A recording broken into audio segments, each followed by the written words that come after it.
these advantageous positions than black people. So it seems like there is a racial. I'm not necessarily saying because of racism. I'm just saying that right now there is a racial divide in the United States with these issues. I'm not saying there's not a racial divide or anything like that, but I'm saying that it's not actually about race. That's the thing. This is why I find this is why as someone coming from a culture that's not American, I find like looking at American culture and the way that you guys frame your issues is incredibly frustrating. Because, like I say, you keep coming back to this being a racial issue, but you can't tell me why it's a racial issue. No. It might not be a racial issue, but right now there is a racial divide. Let me put it this way. Sure, let's say you take 100 white people and 100 black people, and we'll even reverse it. You take 100 white people and you give them all $20,000 a year salary, and then set them loose on the world. And then you take 100 black people and you give them all $80,000 a year salary, and you send them loose on the world. I think that 500 years from now, 200 years from now, you will probably still see huge divides in wealth, right? With the black people being better off than the white people just because of where they came from and how income mobility works. It might have equalized a little bit. There are too many other variables to say. Are there really, though? Yeah, of course there are. Do these black people end up getting married? Is a good. But we've already said, and we both agree that if you have if you have adequate economic means, you're probably not producing as many children. You're probably getting married. You're probably not, being involved in these cycles that poor people are more likely to be involved in. So yeah, if you give them money, chances are they aren't going to go down that road of having a fuck ton of children or being super fucked in terms of family structure. No. Most people earn their money. That's the thing. You don't give them money. Most people earn the money they get. Okay, right? If you give them 100 jobs, it's the same thing. If you give 100 black people jobs, they give them 80,000. Nobody gives people jobs. I would hate to live in the kind of country where they give you a job. You earn the job. You go to the interview. Okay, but for the sake of the example, what I'm trying to say is that if one community has a lot of money and another community doesn't have a lot of money, in 100 or 200 years, it's unlikely that those demographics will have dramatically changed. Yeah, but this is what I mean about looking at the end result and then extrapolating what the causes must have been. Oh, no. I'm agreeing with you here. I'm saying that the result then there isn't racism. It's just that one group of people had way more money than the other group of people. Not a racist thing, right? But any one of that group could choose to not get married, have children out of wedlock, and then those children to drop out of school.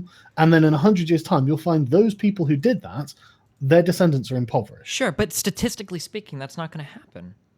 I guess in your world, the solution to every problem is to go to every single impoverished community and say, hey guys, pull yourself up by your bootstraps and just stop making bad choices and everything will be better. But that's not a realistic solution. That doesn't fix anything. Yeah, but there is no other solution. There is literally no other solution than the people making bad choices stopping making those bad choices. Well, but you get them to make good choices. You empower them to make better choices. Sure. Okay. How do we empower the black community to improve marriage rates? I mean, education helps a lot. If they drop out of school, what are we going to do? Get them better schools, or maybe don't try to push and hurt all the. When people look at desegregation as a way to do it, right? If you've got for instance, I live in Omaha, okay? North Omaha is for black people, South Omaha is for Mexicans, and then west and out further west is for white people, right? I have no doubt that if we were to intermingle our school districts, that you would see better, like black people coming over to the schools in my school district would probably be doing better than if they were stuck in their own school districts. But right now, all of that is locked off because rich people don't want fucking poor people coming to their schools. They want all their money. My kid is fucking. I can go on my email and look up shit from iPads they give them in kindergarten. My kid is in kindergarten, and they get iPads to upload everything, right? There are black kids going to schools where they barely have even fucking up-to-date textbooks. The idea that my kid is going to go through life, quote unquote, making better choices than a kid that grows up in North Omaha is insane. My kid is already starting out so much farther ahead than these other people, and education is supposed to be the great equalizer. Education is supposed to be the thing that ignores your background, that ignores your parents, and gives you the opportunity to make good choices and exceed everywhere. But if the quality of your education is determined by the money your parents make, I don't see how we're just like keeping people locked in the same cycle. You're assuming something that never really takes hold, because even if these people turn out of a badly funded school, so their education is substandard, they have to finish their education to get it. And if they don't finish it, you can't make them do it. What are you going to do? What options do you have to force black kids to stay in school? What options do you have to force black parents to get married? I think that the likelihood of them staying in school is probably going to be a lot higher if they're going to a better school with a better community than if they're locked into their impoverished areas and not allowed to attend other schools or intermingle with other children. Okay, I don't see how by any mechanism that would be in any way considered liberal that you could like get black people to just move into like The easiest thing that I can think of a white neighborhood. is getting rid of the school district separator. I don't think there should be school districts that are Sure, separated okay. by income. I think that that could be a really, but nobody wants that. Every time it comes up in Omaha, they call it the one district, one OPS or whatever, Omaha Public Schools or some shit. And every time it Yeah, comes up, that's white people get mad as fuck because they don't want poor kids coming and shitting up their schools. So you just right. kind Okay, of, but it's not because they don't want black kids in their schools, is it? no, it's because they don't want poor people coming and fucking up their schools. Yeah, exactly. It's not a race issue; it's a class issue. Sure, it is, but the class issue can also be divided along racial lines, which feeds Yeah, into. it can be. It can be. I agree. The And then the it's black also communities- kind of hard to say that it's not a race issue when we had just 50 years ago things that were directed at people's race that contributed don't to have class them now. issues. Maybe I don't And think I don't think we're gonna. Well, Or here, I guess okay, okay. let's just this fundamental point because if we don't agree on this, I don't think that anything will come of anything else. So do you don't agree then that economic issues that were racially targeting black people 50 years ago have any impact on black communities today? I didn't say they don't have any impact. Okay, that's what it sounds like you I keep already saying. said, look, it's entirely possible that the 12 percentile difference between married black families and married white families is due to the circumstance 50 years ago of having been under Jim Crow laws. That might be the case, but they're not living under those laws now. And so if they make good choices, they can earn their way up. They Okay. can bring themselves out of that problem. But we've agreed, I think we agreed in the past, that the choices that you make are heavily determined by your socioeconomic background, right? Did we agree on They that? are influenced, sure. Yeah, heavily influenced. And we agree then, I think we just agreed that the socioeconomic background of black people in the United States today can probably be traced back to things like slavery or Jim Crow laws. Do we agree with that? Mm-hmm. So, how does it not all plug together? If Jim Crow laws were impacting the socioeconomic status of black people in the 60s, right? Mm-hmm. And those socioeconomic problems are still inherited by today's youth, maybe not quite as bad, but they're still inherited by today's youth. And then today's youth are making choices based on their socioeconomic background. Then how can we just say that these they're youth not are making just choices based on their background? But we, As I know, you but we said. just agreed with that. We just agreed No, that no, they did. hang on. Right. I agree with you that someone's socioeconomic background is going to form the culture that they grow up in. And the culture that they grow up in is going to inform their decisions and influence them to a degree that I'm sure most people aren't really aware of. Right? Okay. I mean, is there anything there you disagree with? I don't think so. Right. The culture. Wait, hold on. I'm sorry. must Wait, could be you the say problem. that one more time? Just so I can. Right. Okay. So there's no doubt that a socioeconomic status Yes. affects the culture that the people living in that condition end up producing. Right. Yes. Okay. Yeah. I agree with that. Yeah. Yeah, and that undoubtedly informs their decision. I mean, it's the water they swim through in their daily lives, so it's bound to have an influence on the thought processes, on the decisions they make, right? But there's no doubt that there are certain decisions that are deleterious for people. That and people make these decisions willingly, even often, sometimes knowing that these things are a bad thing, and yet they don't care, and they've got other reasons to do it, right? I mean.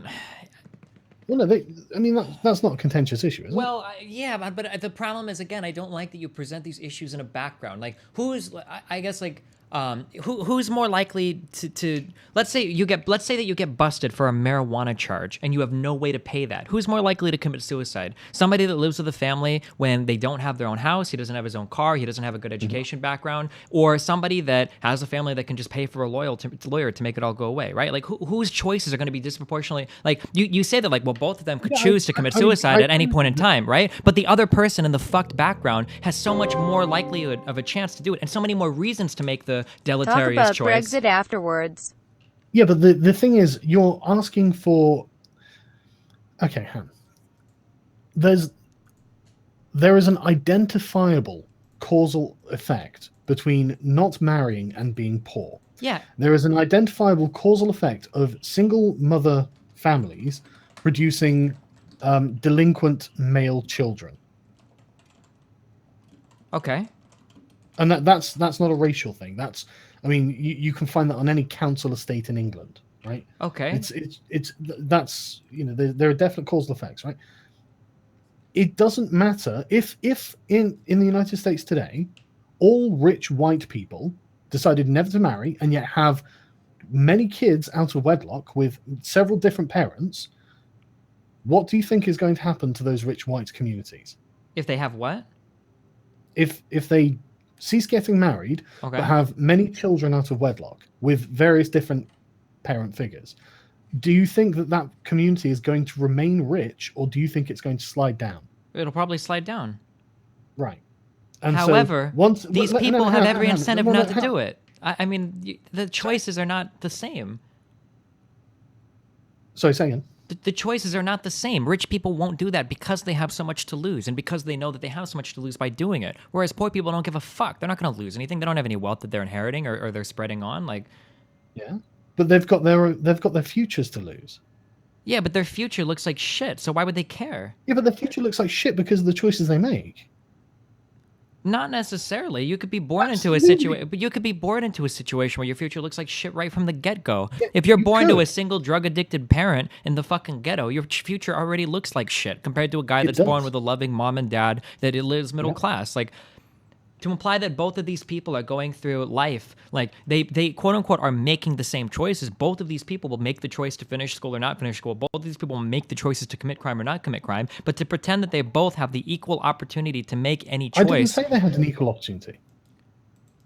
So then what do you disagree with? The poor person will be disproportionately more likely to make bad choices. Yeah, sure, but you're still talking statistics and probability. Because that's all This that is- matters. No, it doesn't. No, it's not all that matters. In fact, that it almost doesn't matter at all because you can, as any individual, can make the choice to choose the statistically less likely thing. But that then is it wouldn't going be to be statistically less likely. Of course it is. That would be like me Of course telling it is. every No, single this is- person. no, hang on. No. Listen, right, stop. Of course, it's still, even if you choose something that's less likely, that doesn't mean it's not statistically less likely. It just means you have chosen the less likely option. It was, if someone, before you'd made a choice, Schrodinger's choice, someone would say, well, obviously he's probably not going to make that choice because 70% of, say, black men aren't married. So if you get married, it doesn't mean that you're statistically likely to get married. You were, until you made that choice, statistically unlikely to get married as a black man, but you bucked the trend. You ended up choosing the road less traveled, and you'll probably find yourself better off for it in the end. Do you see what I'm saying? Yeah, but the statistics aren't arbitrary. They're not just there to account for numbers, right? There are usually rationales behind the statistics, right?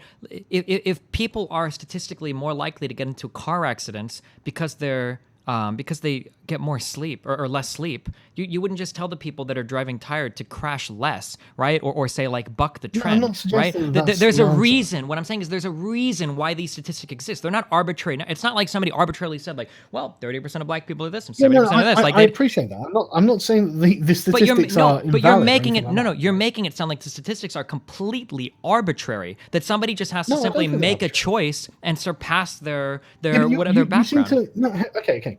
Statistics are not arbitrary. They are the collation of millions of individual actions, Okay. right? Through very however many individuals were surveyed or categorized or whatever. Mhm. These are all. This is the end reading of what we ended up with after all of those people made all of those decisions in all of those individual circumstances to give us the overall numbers, right? Okay. So each individual choice isn't arbitrary, and the consequences of those actions aren't arbitrary. And so when the people at the Department of Justice or whoever are tallying up the statistics, these are not arbitrary numbers, but they are also not telling you anything about any one case. Of course not, which is why you have to dig in deeper and figure out why these stats Yeah, but exist. No, you can never look at statistics to find the cause of individuals' problems. No, not the cause, but that's your starting point. Yeah, but we do know what the cause is. But what is the cause? You've told me the cause. The cause is impoverishment, usually. Okay, but Single then parent what's the household. cause of the impoverishment? You have to go another level back. I am. It's the fact they're not getting married. If But they why get aren't they married, getting they're not married? impoverished. Now, hang on. How? Whoa. Let's stay here, right? So Okay. we know, like I said, we know if they get married, they're not going to be in poverty. Yes. Right. So why wouldn't all of them just get married Now, then? okay, yeah, well, I have the answer for you, but you're not Okay. going to like it. It's the welfare state. Okay. And that's not coming from me. That's coming from a black professor of economics. Okay. I don't So- think that is an agreed upon thing by all economists. So how does the welfare state do it? Well, basically, most people stay in marriages because they have to. What do you what?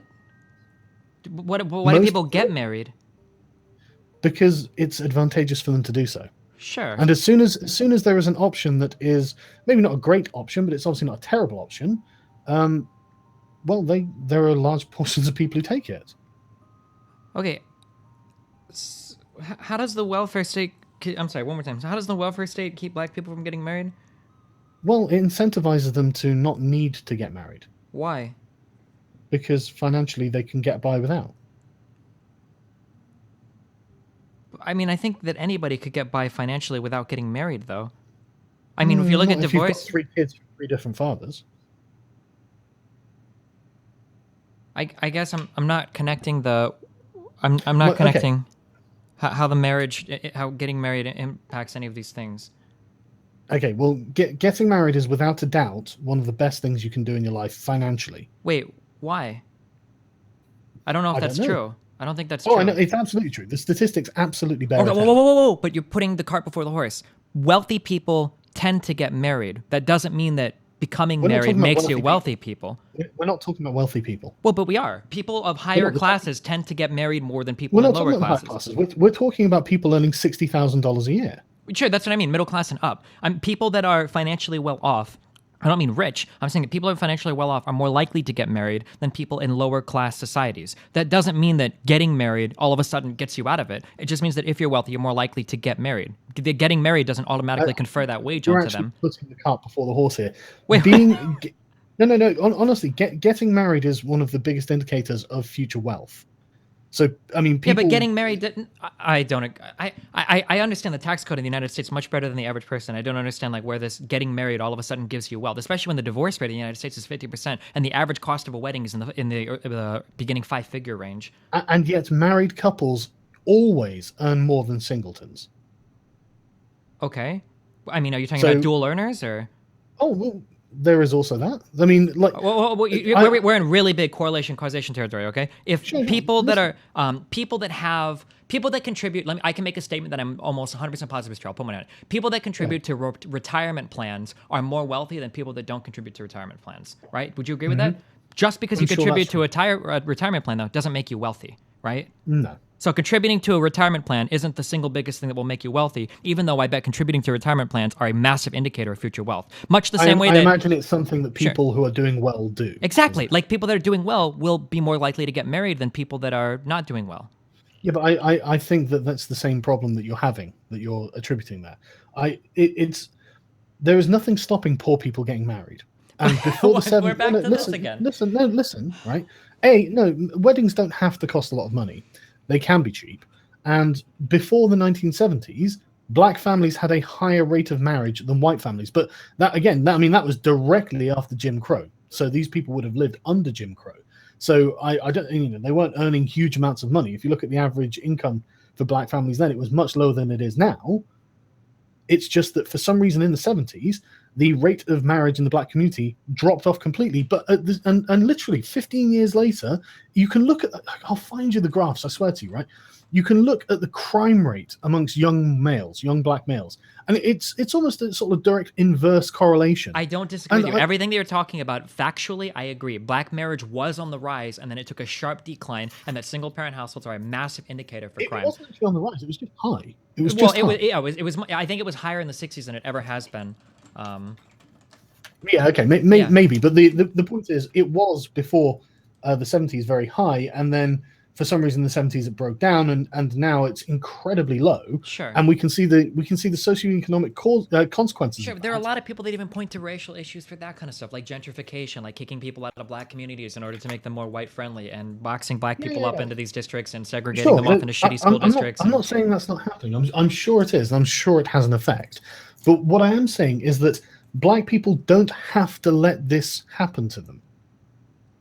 Okay, but the difference is, if a black person, quote unquote, lets it happen to them, they will be fucked. But if somebody born into a middle class lets it happen to them, they will be fine. That's the difference. Well, not necessarily fine, but they'll be less fucked. I agree. No, they'll be Um, fine. If you're born middle class, you just have to show up every day to your life and you're going to be okay. You'll make it.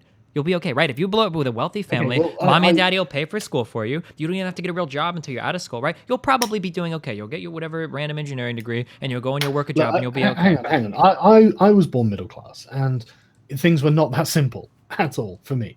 So I don't think it's I don't think I'm necessarily any great exception either. But I will agree that on average, middle class people will do better in their lives. I'm sure. Okay, yeah, sure. And we tend to focus on our own problems. I had problems growing up as well. And I think my parents were middle class, at least for half of my childhood. However, I'm not going to try and say, like, well, I had problems growing up. I'm sure that if I got over these problems, I could get over any problem being in any community, right? Of course. I'm not saying that's the case, right? Sure. Like, are But your parents together or whatever? yeah, they are. Yeah. Okay, so I mean, like, that's a massive advantage right there, right? I'll say that, Absolutely. right? I had problems growing up, but I Absolutely. have a mom and a dad that both love me. Like, I can't even imagine not having that advantage in my life. I can't even imagine not having I it. actually can, right? Because my cousins didn't necessarily have that advantage. And I've seen what's happened to them. And I mean, they're obviously white. And Okay, so wait, so are they stupid it's people? very comparable to what I hear. The statistics coming out of the black community, they almost like completely apply to some of my cousins, right? And I know it's down to bad parenting because I saw, growing up, every time that something would happen, I would see the bad parenting firsthand, right? And so when I hear about, black community, 70% single mothers, these kids dropping out of schools, they're joining gangs, I know that's due to bad parenting. Okay, And so it's but then what you're just saying at the beginning of this argument, you said that I was removing their agency. Now you're telling me that they're making choices as a result of bad parenting. no, no, no, How no, are you no, not no, removing their absolutely. agency? No, they're expressing their agency, but they're kids. So Hey, they're that's what this is expressing my art. You're taking my argument from the No, beginning. I'm not. That's what I I'm said. not Remember, I listening. specifically said how much choice does a 12-year-old have really when it comes to dropping out of school, right? Listen. These are the same arguments that I used at the beginning of the argument. Listen, I'm not talking about the kids. I'm talking about the parents. Who were, when they were younger, kids who were being raised Yeah, by but parents. they have every opportunity to get married. I mean, there's nothing But, preventing them getting married but other you than just cultural said factors. that bad parenting is influencing these children. So at what age does Yeah, the sure. influence magically drop off? Yeah, sure. It influences them, and they will end up making bad choices. But that's not to say they don't have agency. But their agency is heavily influenced by their parents or their culture Yeah, or their of course it is. Yeah, education. yeah, it is. Yeah, their agency is influenced by their parents and their culture. Okay, so I don't think we disagree on anything then. We don't. So, okay, let's tie it all back then. Okay. How can the black community pull itself out of poverty? I don't know if it can just pull itself out on its own because all of these systems have the appearance of perpetuating themselves. It's again stickiness at the ends. People that are rich tend to continue on being wealthy. People that are very This has poor nothing to do with rich tend. people. No. I'm saying that people at both extreme ends of the economic spectrum tend to continue on that end of the economic spectrum. They So do. it seems like That's you need true. some kind of. So if you look at the fact that black people today who had bad parenting, whose parents were children that had bad parenting, whose parents grew up under Jim Crow laws, that it seems like there are disproportionately bad issues impacting black America that have to be accounted for or pushed away by some external force because left to their own devices, they'll just continue to be fucked because of all of these Okay. generational influences that have compounded into them making bad decision after bad decision. Okay, but we know that they're going to have to get married. Maybe. I don't even know if that's an important thing. It might not even Oh, matter. it absolutely is. Wait, It why? absolutely is. Well, I mean, think of your own upbringing. Sure. You were privileged because you had both parents there and they loved you. I was the same. I was very, very lucky to have the parents I have as well. Sure. And I mean, I have a child right now, and I'm not together with the mom, but we get Yeah, along sure. very And well, and we split him like three. I have him 3 days of the week, so I'm pretty Yeah, sure of that course. even though he's part of a separated household, he's probably doing a lot better than a family of people where you never see the dad again, or where both parents fucking hate each other. course, Right? because he has two parents who love him. Sure. So what if? But what if he didn't?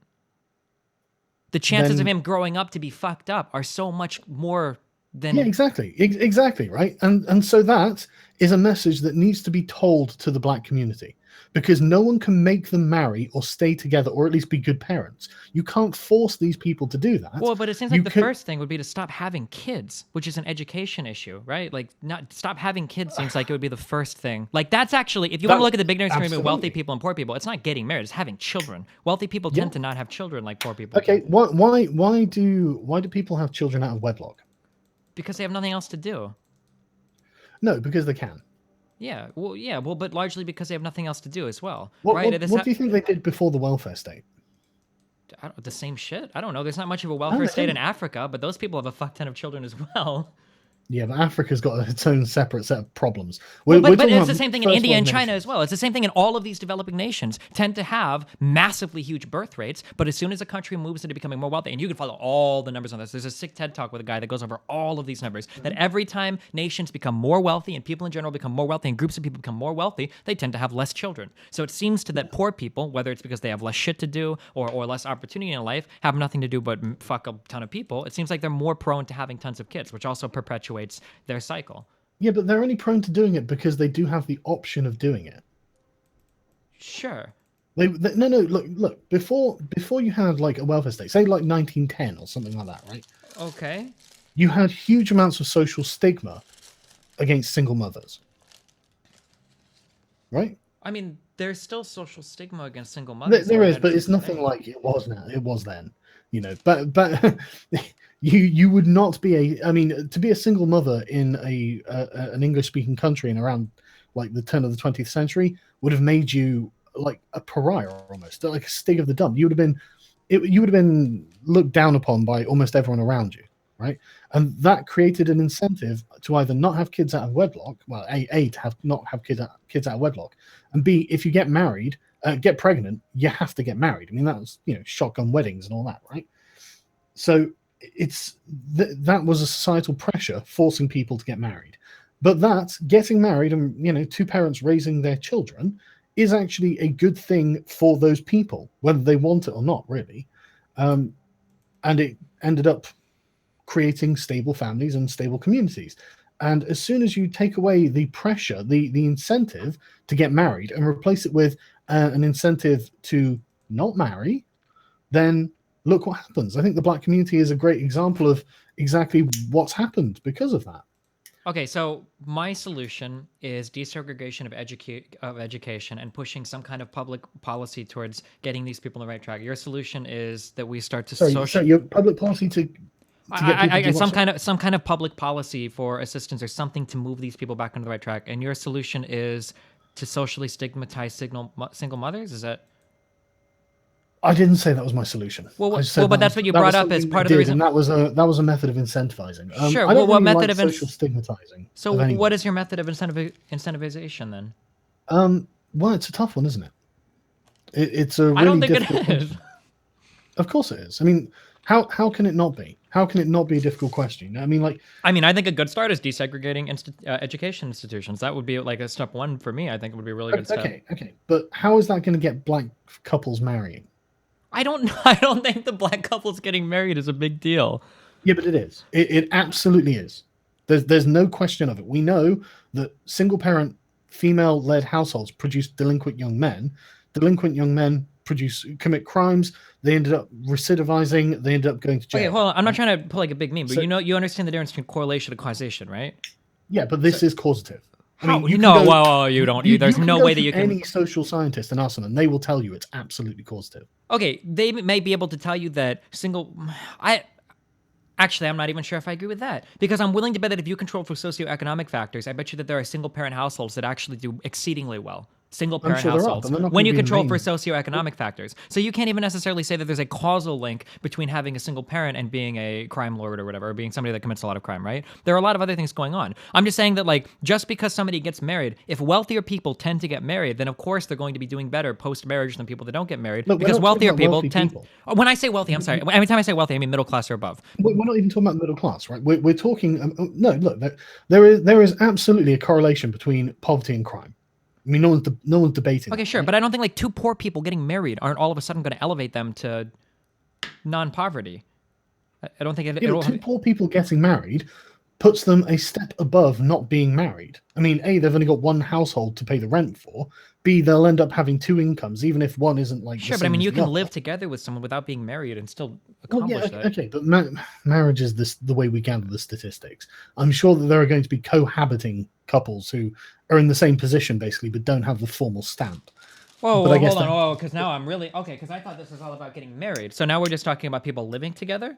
well, marriage is just a convenient way of saying cohabiting parents in a relationship with one another. Well, Right? Whether they're actually like whether they have a okay. certificate or not I'm only is going to speak irrelevant. to. It's Hold the on. it's the I'm only going. result of the I just have to speak this for a quick second because it might be different in the United Kingdom. I'm not trying to condescend or anything. In the United States, marriage is a very, very, very big thing. Arguably the most important contract you'll ever enter into in your entire life. yeah, it's the same here. Property. Okay, yeah. Property becomes shared. Finances become Yeah, I intermingled. know. Yeah, we have exactly the same thing here. Okay, so cohabitation and marriage are two very, very different things. Well, not necessarily. Actually, you have like no. You have. I mean, I don't know whether you have in the United States, but I would be amazed if you don't. Common law If you marriage? cohabit for a certain period of time, basically you're effectively considered married. In some places, that's called common law marriage in the United States. In some places, that's kind of considered. But again, like being married and cohabitating are two very different things, and they carry. I don't know. There was a. Yeah, okay, but this is a difference without a distinction, really, because Well, the there's point a is big distinction, though. no, there's not what I'm trying to get across to you, right? Kids who grow up without strong fatherly influences, young men who grow up without a strong father figure, who grow up in poverty, are much more likely to commit crimes, right? That's not a contentious thing to say, right? Maybe the problem now is that now I see that you're trying to draw causal links in all of these arguments where I was understanding this as correlation. So when you say Well, no, like a young man growing up without a strong father figure is more likely to commit crime in a poor neighborhood, I bet there is a very strong correlation there because the kind of mother that would give birth to a child and not have the father around is probably the kind of mother that would raise a delinquent child. Right? Whereas if you control for socioeconomic issues, I'm sure that you could find a successful single mother that has children that don't grow up to become criminals, but the kind of person that's more likely to have a child out of wedlock and is more likely to not have the father in the life at all is the kind of person that's more likely to raise a delinquent child. This is correlation versus causation, right? Look, I appreciate that. Okay. Right? And I'm saying I'm certain there is a causal link between the things I'm saying. If there was a causal link between single parents giving birth to delinquent children, that means that I shouldn't be able to find successful single parents in wealthier areas. Are you saying that that's the case? Because that would be the definition of a causal link. You would be saying that single That's parents true. directly contribute to. I walk that back. Sure. Okay. Yeah, that's fine. That's fine. But the fact that it is overwhelmingly statistically linked must mean there is some kind of effect there that is accounting for that. Otherwise, Sure, I'm just saying that you have to be really careful. explained? I remember that because I was lucky enough that I got to take a psych class in high school, right? This is just high school psych, but like in looking at some of these experiments, right? There used to be a really popular thing where children that got less amount of sleep than other children tended to perform worse in school, right? And there were a lot of studies about that, and the surveys and the stats pointed to obviously if you get less sleep, you're going to do worse in school. It was just obvious. There's a causal link, right? Well, that ended up not being the case at all. Even though lack of sleep was a very good indicator for doing poor in school, what actually was happening was the children that were lacking sleep, a lot of them were lacking sleep because they had to pick up jobs during school, and that the socioeconomic background ended up being probably the causal point of failure there in the school rather than the lack of sleep. That there were wealthy kids that still had plenty of time for school but didn't have to work and had parents that supported them and wanted them to study that were doing well in school lacking sleep. Right? Yeah. So the causal link there is deceptive, right? So if you look at something like people that are married tend to be better off, well, you can't just say that marriage causally will cause you to be better off. There could just be a higher probability of a successful person wanting to get married than an unsuccessful person getting married. That's why I said putting the cart before the horse. Yeah, but there are obvious reasons that explain this. I mean, just the fact that you've got two incomes in one household is a huge boon to any family. Of course. Yeah, I mean, this is what I mean. I mean, like say, yeah, correlation does not necessarily imply causation, but when you can identify like individual factors that obviously are advantageous, then I don't see why we can't suggest that marriage is the reason, or marriage. I guess like what I'm saying is that I know what you mean. What I'm saying is that You can't just take two people who are totally fucked in every part of their life, commit crime, dropped out of school, and did all these I things, agree. and then just throw them in a house together and say, if you I guys agree. get married, it'll fix your problems. What instead would probably happen is you would educate these people, show them the importance of having protected sex, show them the importance of education, and that these two people, as a result of learning that, would on their own come to the decision that getting married or being in a cohabiting situation without having tons of kids is probably beneficial. But it's not the fact that you forced them to get married that gave them these better lives. It's the fact that you educated them enough such that they were able to see that the marriage leads to the better life than having kids with a bunch of other people. No, listen, I'm not saying that these people don't need to be educated.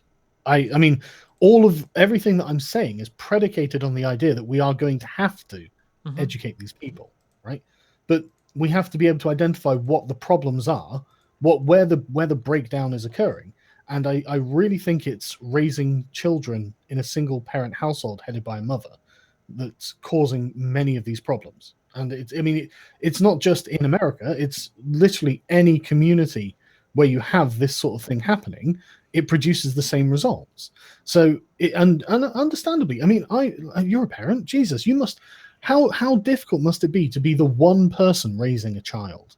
I mean, it must be a hell of a Well, I mean, hard it job. depends on your situation. I mean, if you're financially Sure. well off, it's probably a hell of a lot less Yeah, but the difficult chances than are if you're you're. not going to be financially well off. The What? chances are you're going to be struggling. Yeah, no, I'm saying, but if you are Especially if financially you're well off, yeah. So what you're just talking about, chances are you're not going to be financially well off, makes it sound like the economic thing is the leading indicator there of the difficulty, not the fact that you're the single parent. Right? The fact that you said that. For instance, if I were to say, like, imagine how difficult it would be, to raise a child with no fucking money whatsoever. Like, that would be really difficult, right? Like, you would just say, like, yeah, that would be difficult, period. But now, if you say, imagine how difficult it would be to raise a child as a single parent, well, I don't know. I mean, if you were pretty wealthy, I don't think it would be that hard. Yeah, but Like, most single parents aren't pretty wealthy. That's the point that exactly. I'm trying to make. But the point that you're making inadvertently is that wealth there is the big indicator of your success, not whether or not you're a single parent. Yes, Yeah. yes, absolutely. Wealth is the indicator. Yeah. And the only way to get people out of poverty is to stop them having children out of wedlock. I agree with Is that. to make them stay in school. Yeah. And it is generally to get the parents married so they have this extra wealth. Or rather, to spend- can we agree on this? Instead of saying get the parents married, educate the parents to a state to where they understand that getting married is the superior choice. Right. But okay. But then you have to make sure that that is the superior choice. Well, it is. We all agree with that. Not necessarily, right? Not necessarily. If you're, I mean, for example, in this country, I don't know what it is in America, but in this country, the conservative government recently, to the howls of the left, and I can understand why they're saying this, but it's very short-sighted. They've put a cap on the maximum amount of benefits that any household can receive at £25,000, which is about, I don't know, probably about $35,000, $30,000, something like that. Isn't it like $20,000 now? Didn't you the pound tank? Yeah, No, I'm just fucking. still more. And that is a lot of money. I mean, okay, it's not a lot of money, but it relatively speaking, it's a lot of money because, I mean, if you get a job for minimum wage, you're not earning that much. So if you're a parent, you're a single parent, and you're thinking, well, I mean, I'm going to have to earn a significant amount for it to be worth my while to go and get a job, because a job's a lot of effort, or you could just collect free money from the government. So it's a lot more effort to get a job and then structure your life and family as a single parent getting that one job than it is just collecting your welfare check. You might not have enough have that much in the long run, and you've certainly got no future prospects, but in the immediate time, it's much easier. I disagree with the notion that people choose to live in a welfare state. I don't think that anybody would make the choice to lock their life in perpetually with welfare. I think that there are loads of people who do this.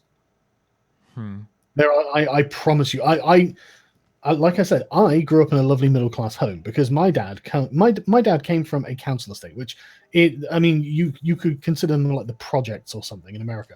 These are like the lowest income housing areas, and they're owned by the local councils for people who are too poor to rent their own houses.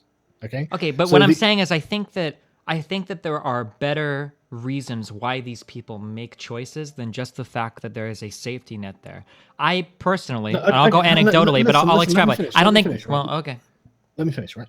And so most of my family has had to, if they've made it into the middle class, they've worked very hard to do so. I mean, my dad joined the Air Force at 16, and he was in the Air Force until he was about 54, something like that. And so he spent a lot of time working very hard, and we spent a lot of time moving around. And so now, whenever we go back to where he came from and where my mum came from, similar sort of story, I would see my cousins who didn't have the advantage of a hardworking set of parents, and they were, well, poor. And I know that some of my cousins specifically were like, well, if I have children, it's no big deal, even if I'm not married, because the state will pay for me. And they have friends. I mean, they will tell me stories of like, oh yeah, Sandra, yeah, she went out on Saturday specifically to try and get pregnant because then the council will give her a house. This thing, when you are that poor, that looks like a good option. Sure. So what I'm saying is that if you back up a little bit, that people that are of a certain level of education wouldn't be making these choices. These are things that people kind of quote unquote choose because of where they're already at in life. That I don't think that if you put anybody through a decent education system, that in college they would be like, okay, I need to pick my majors, so I'm gonna weigh the 25,000 pounds I could get on welfare versus the 28,000 pounds I could get with this teaching degree. I'm not really sure what I want to do. Like, I don't think that these people exist, right? Now, I'm sure that there are people that are fucked economically that probably take advantage of these welfare systems, but I think that these people would be fucked whether or not that welfare system existed. Like, I don't think that if you remove that welfare system, these people are all becoming electricians and plumbers, right? Or if you get rid of that welfare system, these people are all going to school, for the next 15 years to become the most highly educated people in society. These are people that are going to. Women would have normally got married. I don't know if that's true. Yeah, that's true. It's true. In previous generations, they would have had to get married. They would have had no choice. They would have either got married. If you're talking about forced marriages, then out of that, is that even any better? I didn't say that it's a good thing. Look, I'm not arguing for moral good here, right? I'm arguing. Sure. No, I'm just arguing that concept of living off welfare. When you present it that way, there are a lot of people that have no idea what welfare is or how it works. That there are people that look at these things and they're like, oh well, all these people are just choosing to leech off welfare, so we need to take it all away. Well, that you're making it sound like these people are choosing welfare as an alternative to something else. Oftentimes, that welfare is all they have. Yeah, but some of them are choosing this. So, I mean, I'm sure there are some. I'm sure that I can find some white people that are pedophiles. It doesn't mean that all white people are pedophiles. Yeah, no, listen. Right, I'm not. This isn't. This isn't like fraudulent or anything like that. This isn't them committing fraud. This isn't them doing anything illegal or not even really abusing the system. They're just choosing the system, and that's what the system's there for. If for like single mothers to have their own council house and feed their children, even if the dad isn't around, because we want a certain standard, a minimum standard of living for children in this country, and I'm sure yours. But that doesn't mean people aren't choosing it. They are choosing it. I feel like they're choosing it often because they don't want to marry the person they've had children with. Yeah, I feel like we're coming back to the same thing, that if we keep crossing paths at the choice thing, I don't think we're ever going to agree on anything else. If we don't agree on that, and I mean, there are legitimate arguments. I'm not saying these aren't bad choices. Okay, but but you're talking about these people are making these choices. And what I'm saying is that, like, not all choices are made equally. Like, again, that's why I'm saying, like, a person going to school is never, there isn't some chick growing up in Germany who's 22 years old, about to graduate with her bachelor's, who's going to, quote unquote, make the choice to, get, fuck one dude and get married and be poor or whatever, or something crazy like that, right? Or fuck a bunch of people and live on a welfare state. These people aren't making these choices. The only people that are, quote unquote, making the choice to live in these horrible, fucked up welfare states are people that are already fucked up. And so when you talk about these people are making the choice to do this, I don't know how much I agree with you, like, that they're just making this choice. Listen, right? No, you're right. You're absolutely right. Someone who is on a career path of some form, who has finished school, they've gone to university, they're probably not going to make choices that are going to fuck up their life, right, and their future. Mm-hmm. But like you said, these people come from a situation where getting a council house, or like what would you call it in the United States? Section 8 housing getting Section 8 housing. That's their goal. That's what they're trying to achieve. I've never read anything that would give me any indication that this is a widespread thing, that people actually go out and attempt to get pregnant in order to procure Section 8 housing. I don't know how many it would be in the United States, but there are certainly more than enough people in the UK. And again, they're low class women. They're lower class, like working class women who I, aren't going to get I married mean, for like whatever again, reason. it might be possible, but these are edge cases that I wouldn't really. I Yeah, don't think but it the thing does is, much to discuss them. Like, I yeah, mean, but I'm the sure there thing are is, people trying to abuse any situations anywhere. Like, of course there are. But in the United States, 70% of black children are raised in single parent households. okay. So, and most of those are single mothers. So, you can't say, well, how widespread is this? Well, we know exactly how many people have taken But we advantage of weren't this talking. system. Well, all of these people are taking advantage of the system. Before you made it sound like people were intentionally going out of their way to destroy their lives to take advantage of welfare, not No, of people that course were not. legitimately relying on the system. No, these are people who are relying on the system, Okay, well, and the hold on, because choices they the make. example that you gave me from the UK were people that were legitimate. The personal example you gave was you knew somebody or Yeah, whatever that went to get pregnant to get a house. So these are a yeah, lot different than people that end up in these fucked up situations, rather than the people trying to directly yeah. But capitalize on it. the reason they make the choices they make is because that is a thing that exists. Yeah, but They the thing I'm know saying is, they I know don't that think they're not going to anybody starve and that's be well homeless. off is. I mean, I don't like that alternative then. So, like, if we let's just get rid of all the welfare, so they know that if they don't I work don't. hard and do it, then they'll starve to death. Like, that doesn't Yeah, no, seem to no. be like. Listen, right. I just want to be clear. It's not that I like any of this, right? I'm a liberal. I'm very much pro social healthcare, for example, very, very much, and probably because I'm British and we're totally indoctrinated into it.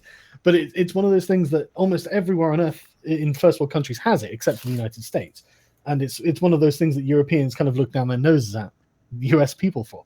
I'm not saying that I like any of these things, but what I'm saying is we have to be realistic about what these things are and what they're doing. And I think that we do have enough indicators to suggest some kind of causal effect.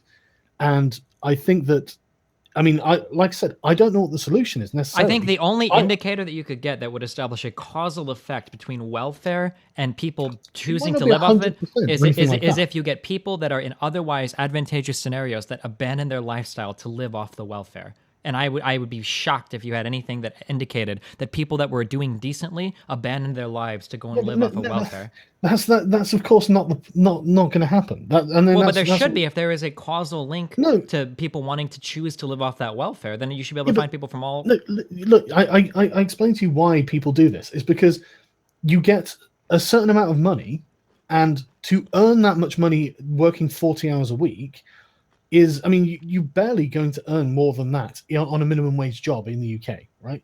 So there's, I mean, in a lot of ways, there is, I mean, and this is, believe me, I was unemployed for a long time. I was absolutely piss poor for a long time. I lived in shared accommodation all through my 20s. I was absolutely fucking rock bottom because I was lazy, frankly. I didn't want to do any work. I just wanted to get stoned, play video games, and chill out with my friends. And that's what I did, right? Bad choices, I agree, but what are you going to do? Fuck, I can't remember where I was going with this. So Right, okay, yeah. So the amount of money I was getting, if that's not superseded by the jobs around me that I'm able to get, or at least not superseded by a significant amount.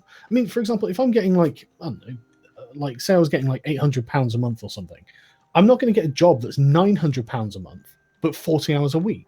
When yeah, I but that get would be an issue £800 for of nothing. education there then, because when you're not working, you're losing value to your life, right? Sure, What do you think if you were to go to apply for a higher up job or whatever, and you've got 4 years work experience versus 4 years of collecting unemployment I checks? totally agree. Totally agree with you, right? Yeah, so this But isn't an issue of like, well, the welfare is fucking these people. This is an education issue where people don't. This is why alimony exists, is because people sacrifice parts of their life to raise children or whatever, right? And then have nothing to show for it in the event of a sure. divorce, right? If you are collecting unemployment for 4 years, you're not doing like marginally worse than the person that worked for £900 a month for 4 years. You're doing far worse because now you have no work history, no Yeah, but chance in of. an immediate sense, it doesn't translate. In an Sure. immediate sense, you're just thinking, well, it's really not worth my time getting out of bed and going to work for for a job you don't like, for a boss you probably don't like, doing all the stuff. For at the end of it, barely any difference. I mean, when you're in a position like that, you're not thinking ahead to the future, are you? You're thinking, how am I going to get to the end of the month? So I don't know. I think that, I mean, there is an underclass of people like that, and I think it's growing. So it's one of those things where, Well, and what evidence do listen, you have that it's I'm not growing that you advocating feel like taking this away is the welfare happening? state either. Sorry. What evidence do you have that this class of people that are relying on welfare because they just don't want to work is growing? Where do you see that at? Well, the numbers. Which numbers?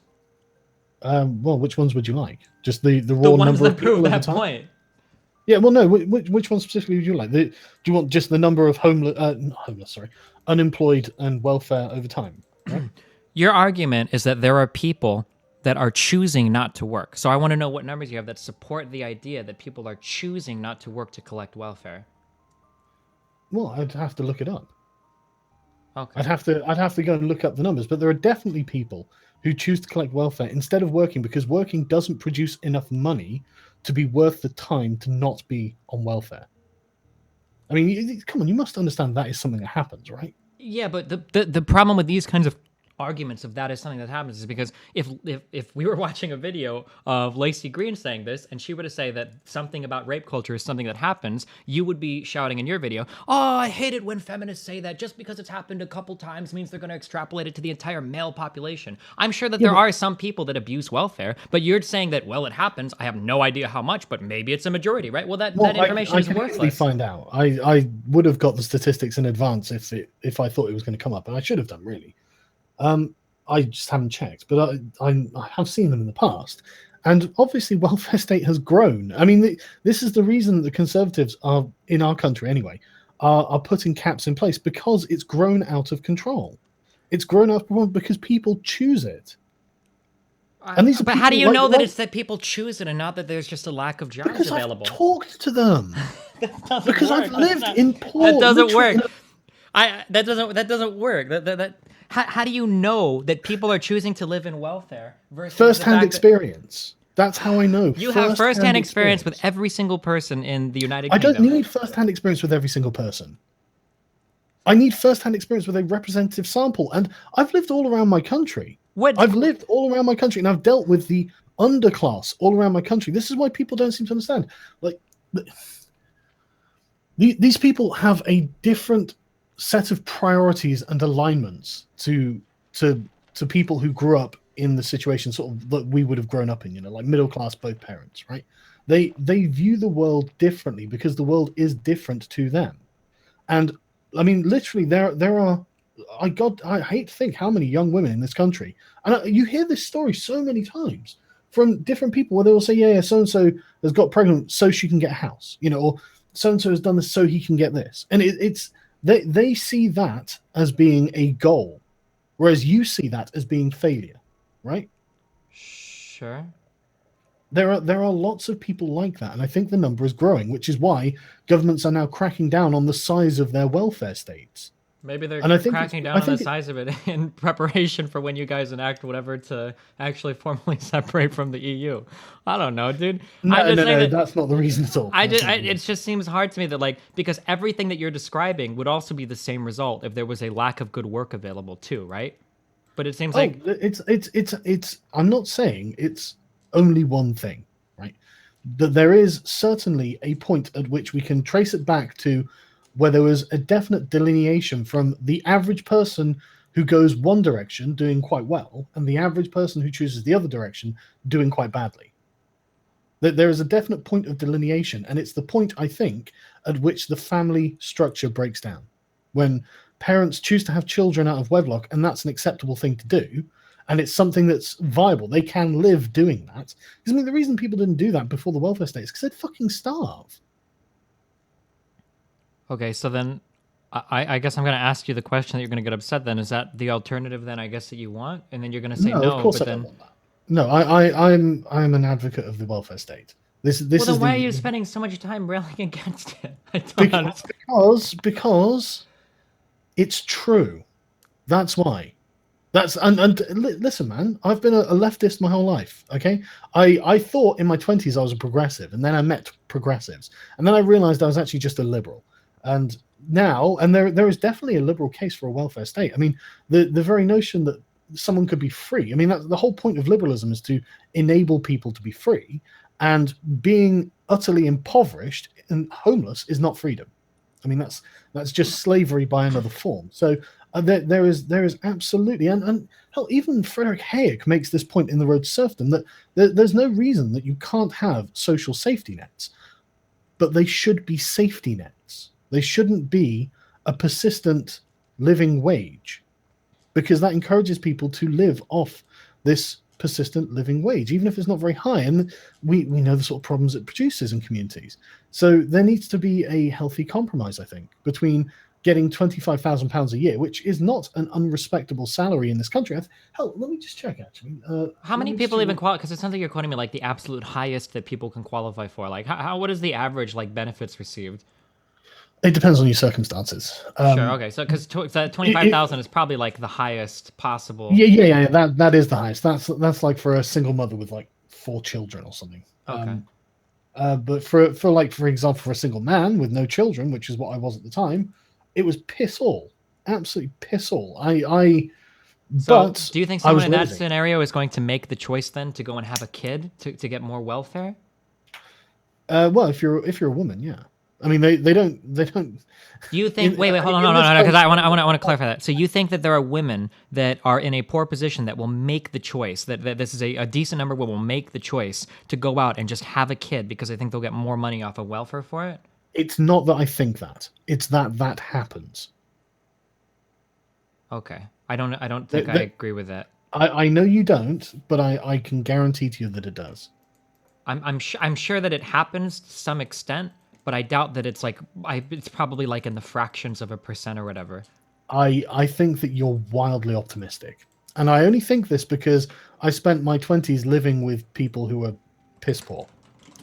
So I'm just saying that from first-hand experience, I think you're being really optimistic. But that's not to say that we shouldn't have social safety nets. I absolutely think we should, but I don't think there's any denying that Thomas Sowell is right when he says the welfare state has enabled this lifestyle to occur, and people who will be satisfied with it. They're not necessarily, like I said, they're not people who are dreaming, looking at the stars. They're people who are looking at where their next meal's coming from, where making sure they've got a roof over their head. They come from such a low perspective that's the high point of their life. That's what their goal is. That they will take that option. So I'm not, like I said, I don't think there's any easy answer or anything like that, but it's not something that can be solved unless the people involved want to solve it. Gotcha. But I mean, we've already established, I think, like the central point underpinning of all of economics is that people respond predictably to economic incentive, right? Sure. And then you yourself have said that these people probably wouldn't be making the same choices if the welfare state wasn't that high, right?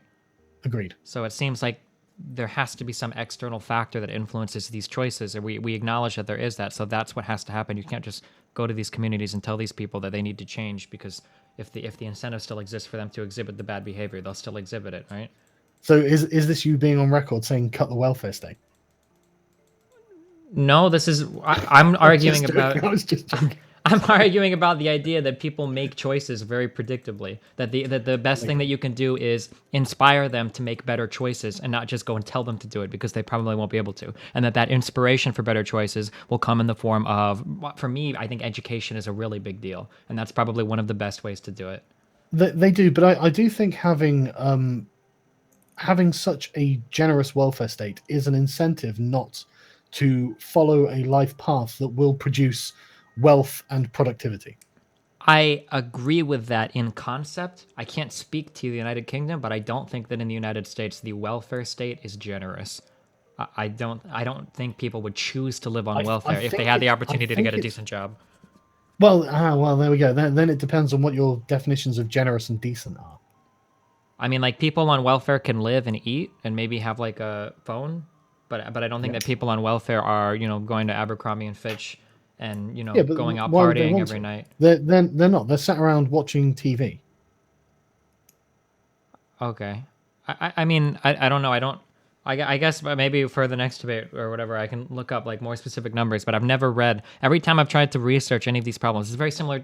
This argument, this is not related at all, but it reminds me a lot of the voter fraud issue. People talk about voter fraud a lot, and it's a really hot topic in the United States, which is surprising because it's never, ever, ever been recorded to have happened. But every time you have an argument with somebody about voter fraud, they always, well, voter fraud is rampant. And it's like, really? Where? It's like, what about George Bush's Florida recount? Wasn't that... they might have asked for a recount, but voter fraud on a mass level has never, ever, and most people in chat, and in both chats, I'm sure even in mine included, are gonna be like, oh, that's not true, Destiny, but it's true. There has never been evidence of massive voter fraud in the United States, but a It's lot of probably people very believe difficult it. to do, isn't it? Yeah, it's very difficult, and it's just never happened. But a lot of people believe it. A lot of people will believe it if you say there's a lot of vote fraud. Even the president-elect of the United States a few days ago tweeted out that millions of people voted illegally, even though there's no evidence for it. But anytime you try to nail somebody down in a conversation like this, they always go like, well, some people have done it, and I know a guy that did it, and I know people that did it, and I know some people did it. It's like, okay, well, what does this actually mean in a grand scale, right? And I feel like when you're talking about welfare, a lot of it is similar, where it's like, well, I know that there's a person that has abused the welfare system, and I know it's like, okay, well, how many people, and you always have these stories when you talk about like, well, a lot of people on welfare are kind of barely living on welfare, and living on welfare sucks. And then someone's like, well, one time I went to the welfare office and I saw a guy pull up in an Escalade, and it's like, oh, okay, I mean, that's your one example, I guess. So. Yeah, but I'm not.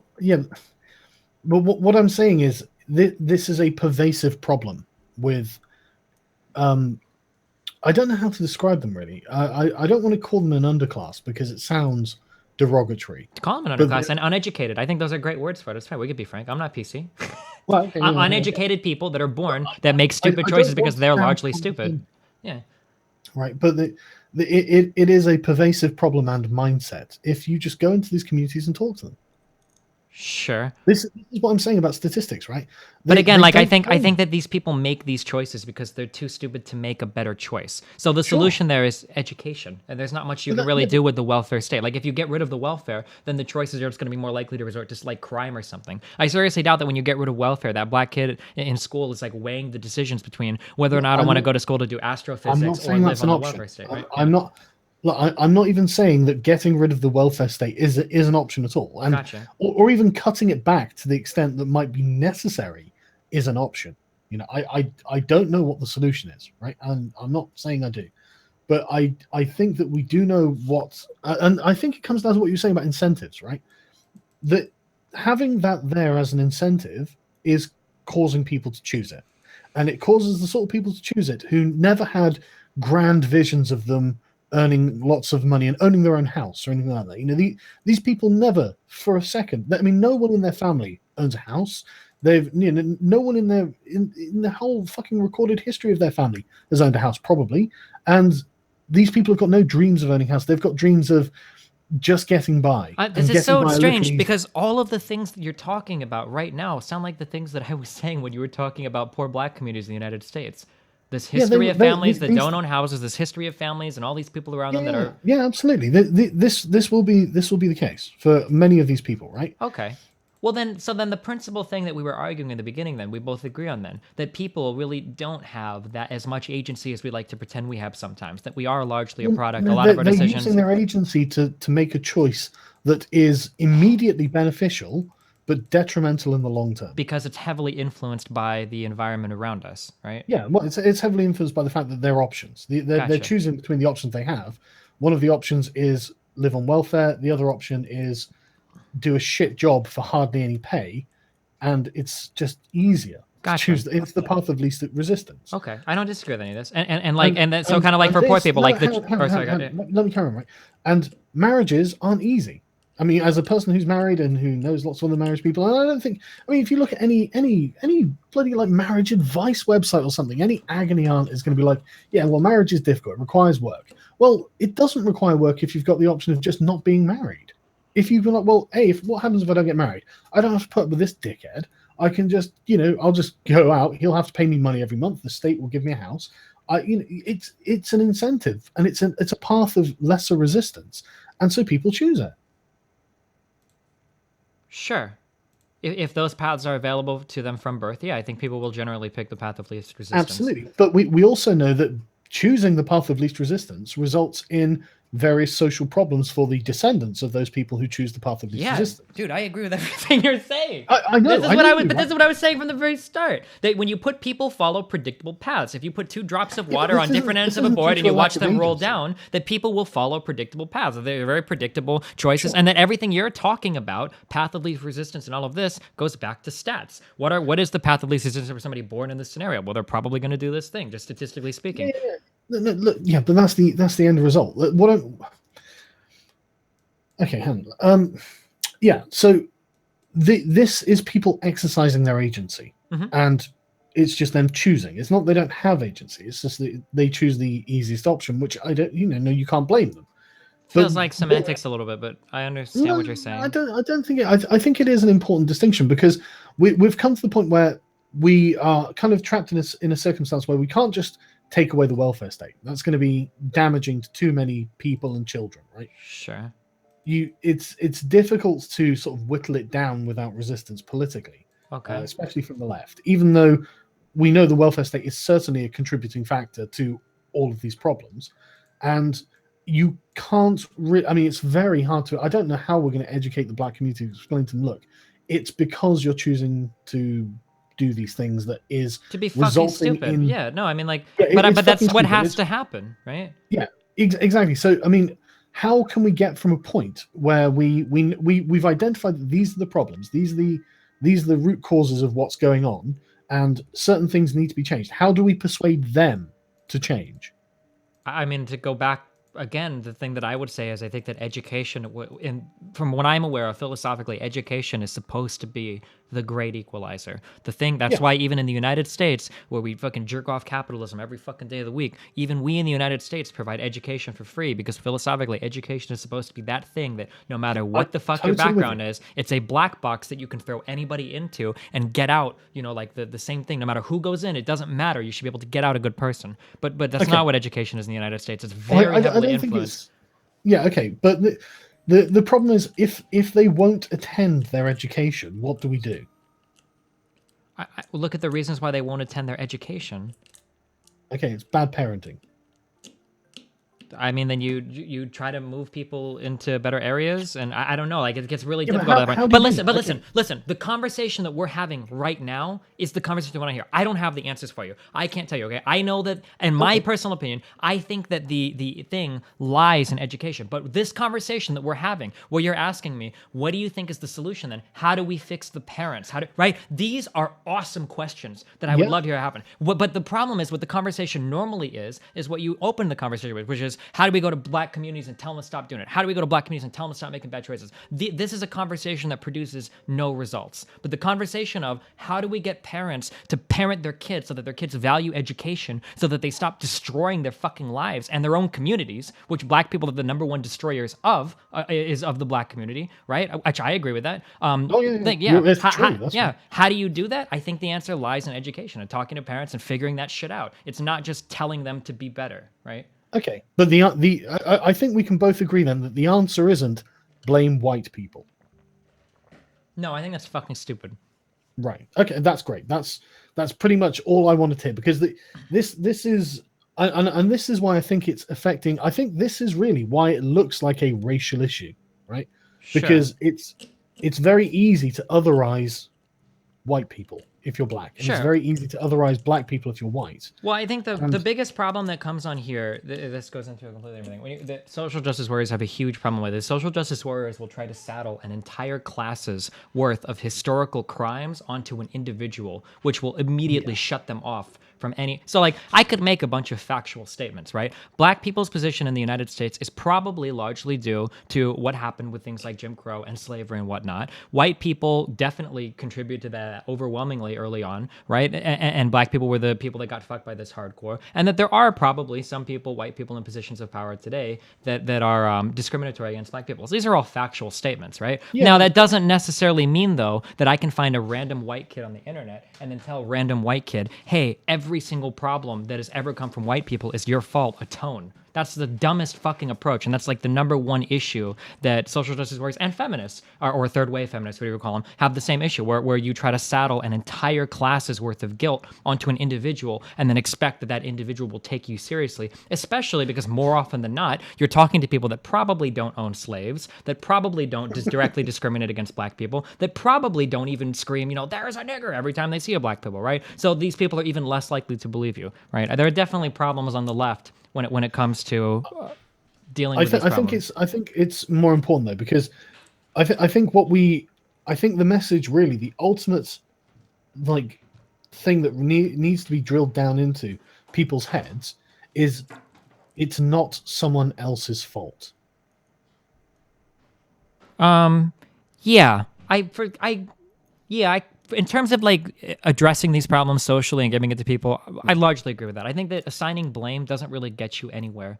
Unless you want to talk about like paying out reparations, which is stupid. Like, I don't think that Yeah, assigning blame anywhere is really going to accomplish much. I don't it, disagree with it, that. If it, anything, it just leads to yeah, more resentment, and it leads to the people who are being blamed. yeah. Right, yeah. Because I think it's possible that you could frame a lot of these racial issues.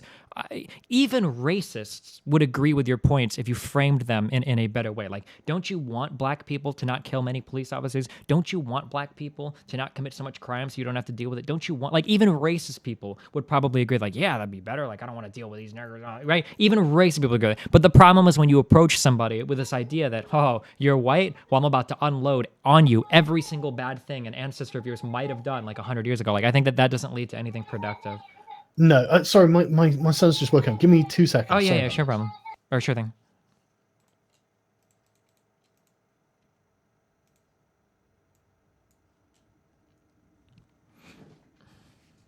Sorry, I keep moving off the microphone apparently. Oh, God, I'm looking at people in his chat now. Indeed, Destiny, in that case, do not take black people's autonomy away from them. They are responsible for their choices. It really is that simple. It's really not that simple, though, dog. Sorry about that. Oh, yeah, no problem. He woke up. So yeah, but I mean, I've seen. I wouldn't even want to know how many videos of Black Lives Matter protests and just like not even protests, just like street demonstrations in black communities where they will just say this is the white person's fault. I mean, you will get black people saying, look, the white man has all the money and he needs to give me some money. And it's like, look, it just doesn't work that way. And even if he did give you the money, it wouldn't help you in the long run. And the whole reason you're poor is actually not white people. Sure. Yeah, but I think that, and the problem is that today, politically and socially, all of these movements really are just reactionaries of reactionary of reactionary of reactionary, right? So Well, the yeah, reason why people say that is because people keep telling them, dude, you've got problems, deal with it. Don't blame anybody else, deal with it. Don't ever worry about anybody else's position. You just need to deal with it. While they're continually getting fucked by some of these systems. Like, well, how am I supposed to deal with the fact that if I get caught with drugs, I'm twice as likely as a white kid of being convicted for it, and I'm going to serve on average, like 50% higher fines and time. Like, how am I supposed to just deal with that, right? I think that the problem is that, like, it seems like nobody is ever willing to go to the middle on any issue ever. So you get these insane reactionaries that are responding to the insane reactionaries on the other side, and then everything is just like completely insane, I agree, but the left really isn't helping in that regard, is it? Oh, I definitely, totally, 100% agree. Yeah, okay, I'm If you look at glad to things, hear it. sure. If you look at things like what goes on, like in like the left talks about like freedom of speech sometimes. Or no, I guess they really don't. Never mind. Not Actually, really that's not even anymore, true, is it? right? But if you look at like what goes on with like, I think that college campuses, or how about diversity, right? The left talks about diversity a lot. Well, diversity of thought is important too. I think that's a big cop out sometimes when people say, well, I don't care about diversity of skin color. I care about diversity of thought. Okay, well, if every single person around you is white, I think that says something. But with that being said, if you're going to talk about diversity of thought, you can't ban every single speaker, right? I fucking hate Milo and Ben Shapiro and these guys, but I would never dream of banning them from a fucking college What's wrong with Ben campus. Shapiro? He's like 5'3". He's Sure. not. But like, even though I disagree with these people, right, I would never ban them from a college campus, and I sure as fuck don't want my kid going to a school where no other with the whole point. This is the only time in your life where you can challenge your own thoughts without destroying yourselves because you're still in school. This is when you're supposed to do it, right? Like, I would never agree with that, and I don't think that the left help themselves very much, especially when they align themselves with like these ultra oppressive figures that are trying to settle every issue onto white cisgendered men for every single problem. Yeah, and this is my real issue with the left when it comes to, for example, like Black Lives Matter and stuff. I mean, there are obviously many problems, and I've got no doubt there are many racist police and all this sort of stuff.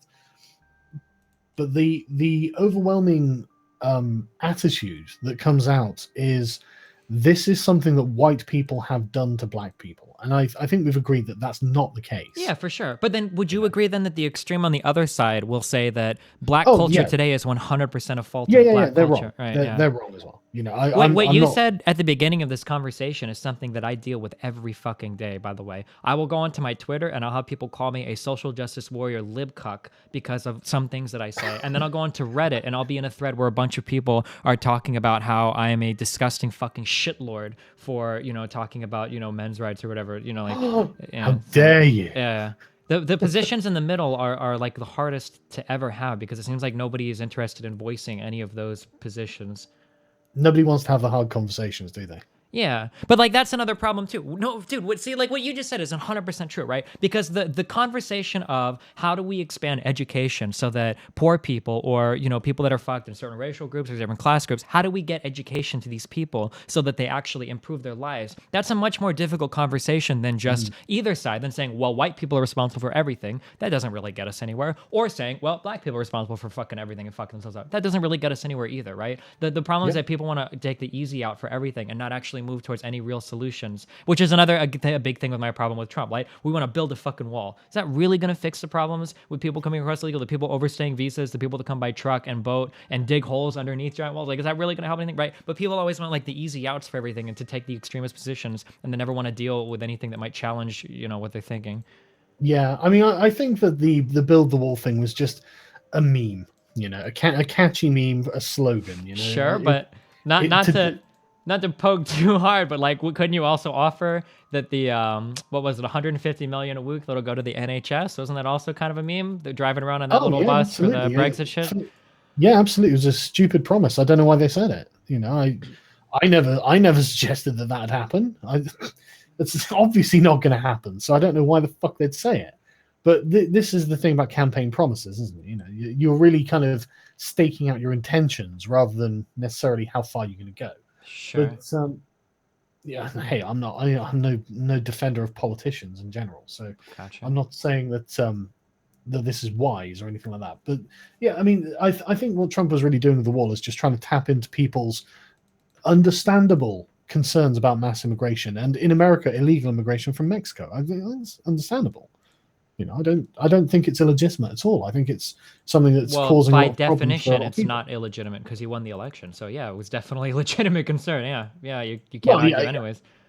I mean, there are people with illegitimate concerns that will vote based on those illegitimate concerns. Hmm. That does happen, but I don't think the question of mass immigration has been one of them. But yeah, but I think that the important thing is not pointing the finger at other people. And I'm glad to hear you say, yeah, this is something a lot of people on the left do, because my God, I hear it all the time, and I just think this is not helping anyone. And Sure, the but the fun thing is excuses. that they even have their own terms for you to not be allowed to do that. I spent a lot. Do you Yeah. know what like shit Reddit says is? So say Do you again. know what shit Reddit says is? It's a subreddit or something, isn't it? Hardcore SJW subreddit. Yeah, yeah. So you spend a lot of time in Also, there. You pick up on the term. What? I didn't realize it's hardcore SDW one. I'm Oh gonna have to yeah, check that out. hardcore. Yeah, they tried to destroy my entire career like several times. But it's really funny though because like even if you talk to a person, so like you could go up to a woman and a woman is saying, I think that all men are rapists and I think that rape culture is this thing and every woman is getting raped or whatever. And you're like, hey, like listen, you might have some valid concerns and you're voicing them, but like I think that there are better ways. Have you ever heard the phrase you catch more flies with honey than vinegar or whatever? Well, Right? yeah. And then they'll say like, well, are you tone policing me because you're not allowed to do that? It's like, oh, okay, never mind. No, I was actually just giving you a piece of sound advice, Uh, but yeah, I mean, you could interpret that as tone policing if you want. Um, well, right, okay, then I guess probably a good time to wrap it up. yeah, Really, sure. yeah. I appreciate the conversation. I think it was better than. You were expecting? I'm not actually even sure what I was expecting. Actually, I guess I was gonna say I think it was better than most people were expecting, but it's probably a lot worse than most people were expecting because I'm pretty sure that my fan base wanted to see fireworks. So, because a lot of my fan base, because I'm in the gamer community, so a lot of people in the gaming communities tend to fall very far to the right compared to the norm, and I'm much more closer to the center and leaning left. So, but Well, I didn't bring you on here to like wreck you in a debate or anything. I did bring you on to actually talk about the issues because I mean, like I said, I don't think there's enough actual discussion and changing of minds going on, and I'm really glad that we can even if we don't agree on every little point. I'm glad we can hit on like the major ones of look, you got to take responsibility for the things you do, sure, and there are certain things that people are doing that are causing problems as well as all of the other things that are going on. sure, This none of this is happening in a vacuum and whatnot. And I'm really glad we could hammer that out. Actually, gotcha. All right, um, well, hey, I really appreciate the conversation. I really appreciate you coming on. It's rare to get someone from the other side who's willing to do it. Which this is why I said that you weren't an SJW from the start. You might hold more extreme like leftist beliefs than me, but that you're not an SJW just by the fact you'll come and have this conversation and have it honestly. Gotcha. That's Well, I the prime appreciate thing. it. Maybe next time, because a lot of my people are showing up. Next time we can talk about Brexit. Maybe more sparks will fly. Oh, dude, we can totally do that if you want. We can definitely do another one of these. Sure thing. Anyway, thanks everyone for watching, and again, thanks a lot, Steve, for coming on. I really appreciate it. Yeah, Take thanks a care. lot. I appreciate it as well. Oof. I feel like Jewel Will is going to be really fucking mad at this conversation. Oh, shit.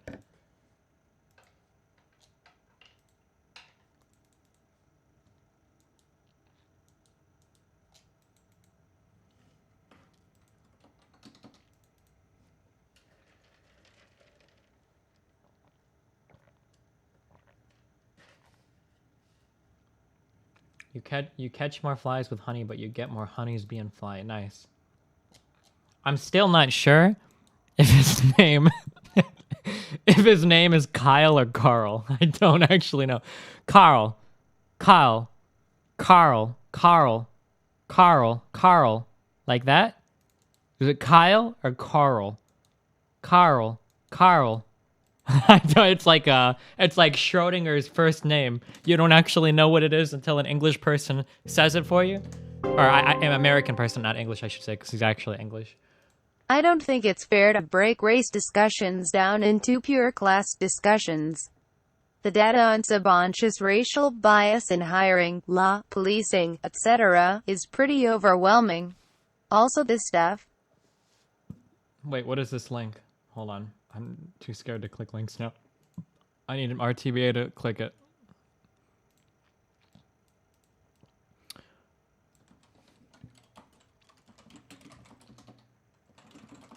I think that I'm of the opinion that if you were to evenly redistribute the wealth right now in the United States, like from everybody to every class and put an equal number of people in every class, I feel like most racial biases would disappear very quickly. I think that right now a lot of the racial biases are present because of the socioeconomic bias. Yeah, I could be wrong on that, but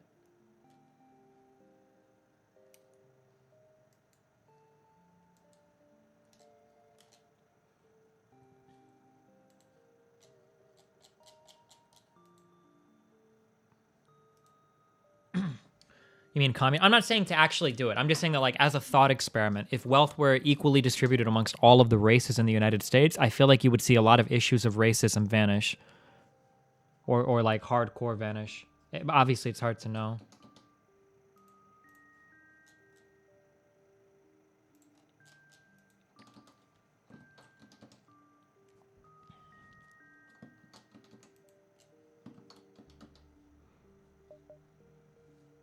Okay, I'm finishing this run, and then we're going on to the Final Fantasy meme train, okay? Maybe. Or I might go take a shower and then come back and do it.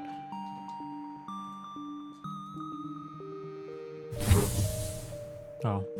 How are we doing? Are we doing okay? I've got 161 scrap. I don't have any more weapons I want to bring online. Everything is fully powered. I lost a Zoltan a long time ago. I really want cloaking. Was cloaking available here? Does anybody remember? I don't remember.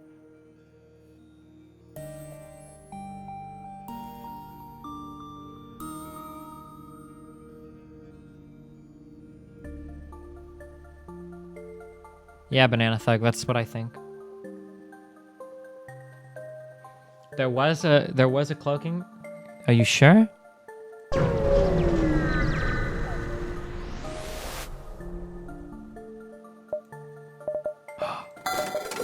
All right, dude. There we go. We did it.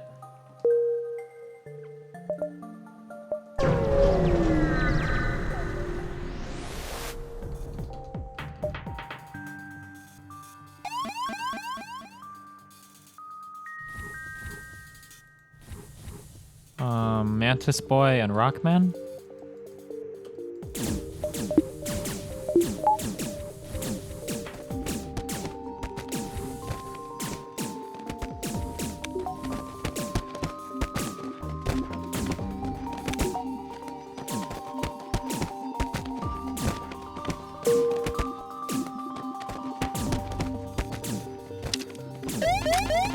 Okay, our hole is right here. We're gonna hope that there's no damage.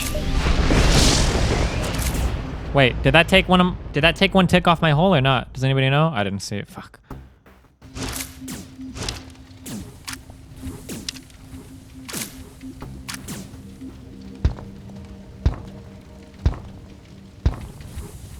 Rockman just fucking jumps, doesn't give a fuck. What a god. What a beast.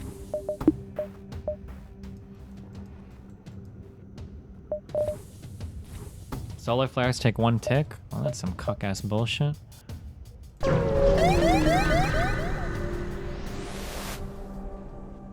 Carefully cut the ship out with beam weapon. Hell yeah.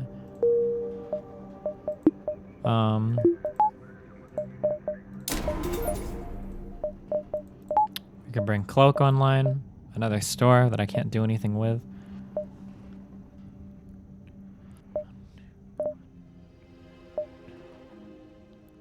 One, two. I think 3 is the most I can do. Fuck, another star? Are you serious? If I cloak, that won't help me get away from the sun bullshit, right? Should I cloak to save my shield in the beginning, do you think? Ooh, how mad is this guy? Do you think he's really mad? I bet he's actually, like, really fucking mad. Fuck. I didn't wait long enough. That was my bad.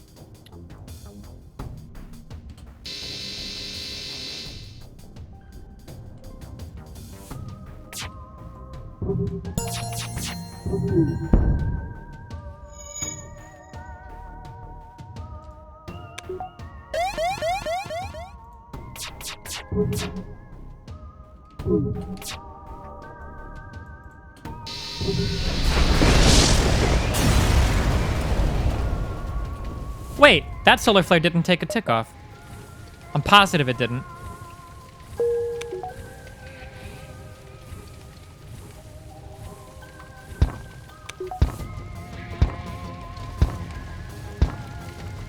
Now if I lose this subsystem, it will. I am gonna lose it.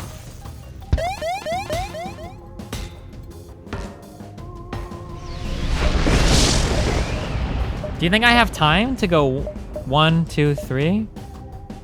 So we'll jump there, and then it'll be there, and then we'll jump there. No, I don't think we do. Whatever, dude. We can fucking fight the rebels. I don't give a fuck.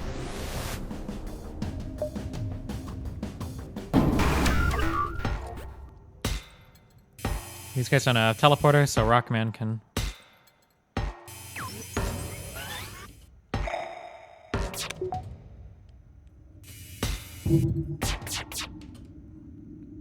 Okay, so we're gonna go for...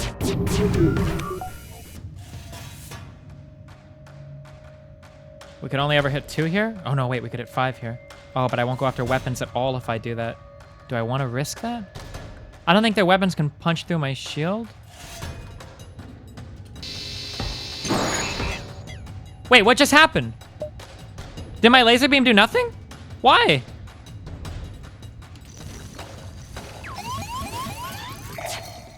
Is this about to be the end?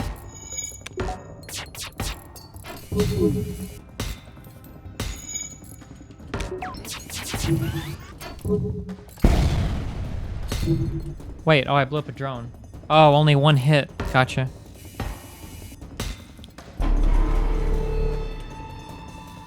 Fuck off, you little cuck.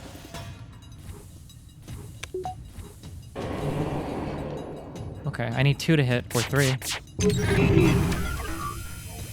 Okay, 2 hit there. I think I'm gonna do this.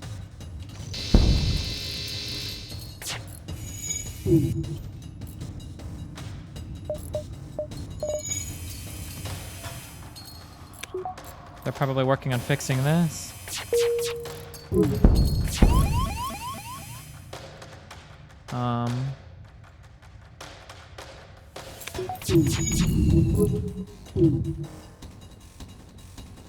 I need to get rid of this something. Fuck. I need to get this fucking drone.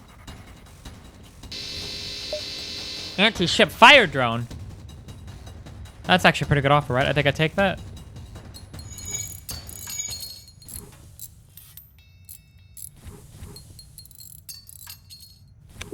become the expert repairman I know you can be.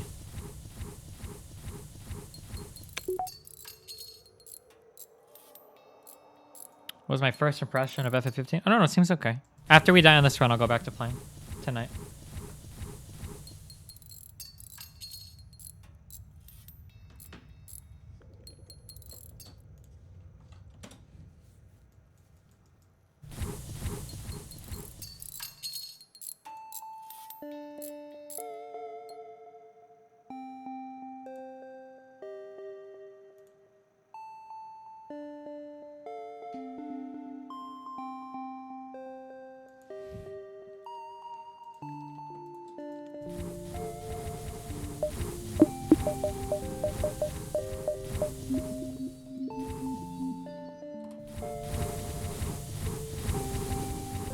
Honestly, I'd start with the story. Wait, start with what story? Have I ever experienced the gloriousness that is using drones? No, I haven't. Oh, no. I think I might have fucked myself. Do you think we can do this? We are going to have to fight a rebel ship. I didn't know I would take so much hull damage. Inquire about their specialty. Upgrade your oxygen system for 15 scrap? Hell yeah, dude. I could just go here. Is there any reason not to? Am I actually worried about getting fucked? Fucking go big or go home, right? Go big or go home? Oh no, because then I'll be deep in territory, right? I don't want to be deep in the territory.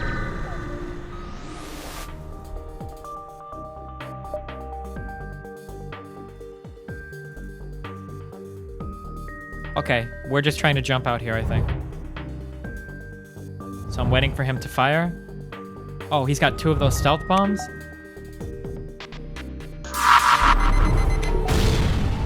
Those still did damage? Oh no. I think I might be fucked.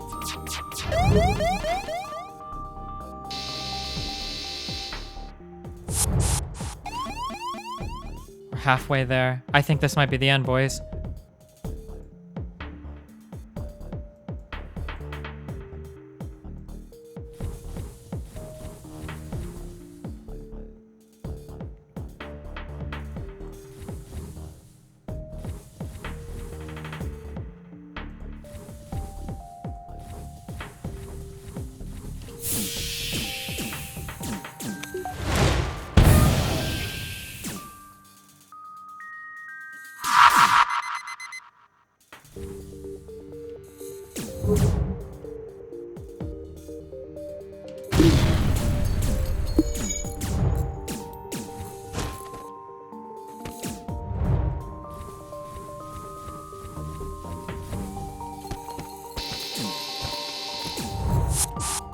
We're so close.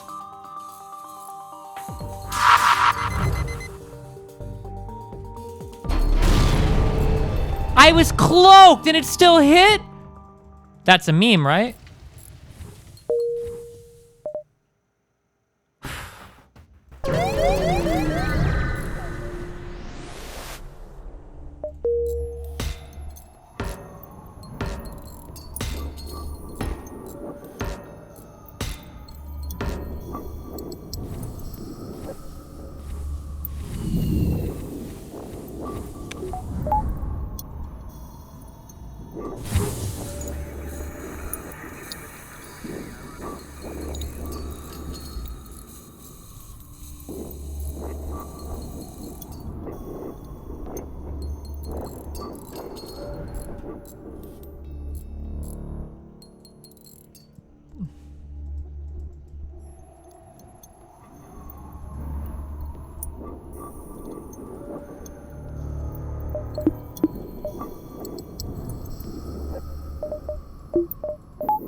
Nothing else got fucked, right? Okay.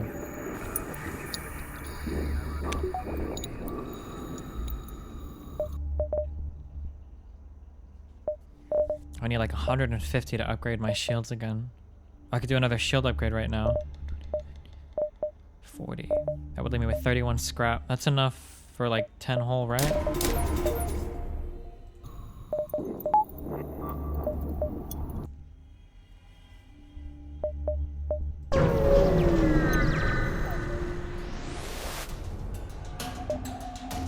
shields. Oh god, the mind control. Do you think I should start my battle off with cloak? Wow, what a little cuck. Well, little cuck. Well, little cucker. Oh, little cucker. Nope. Nope. We don't do that shit. Not with little cuckers like you, dude.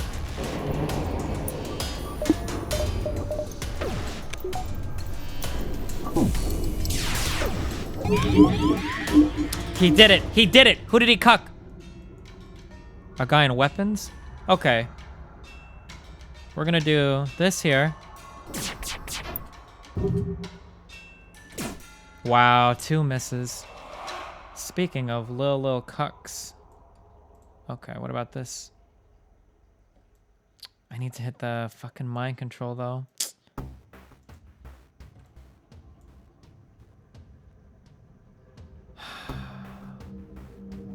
Fuck it. Good luck. Right here.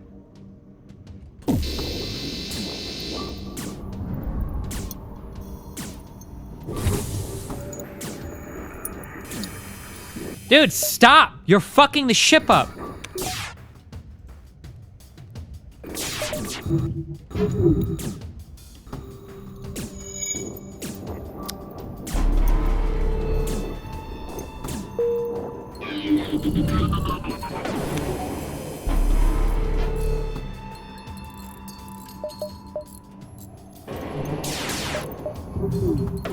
Oh god. Ugh.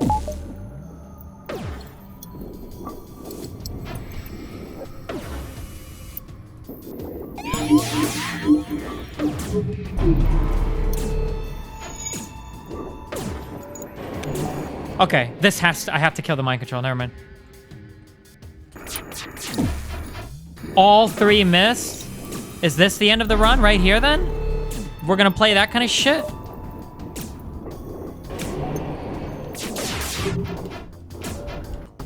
Oh no.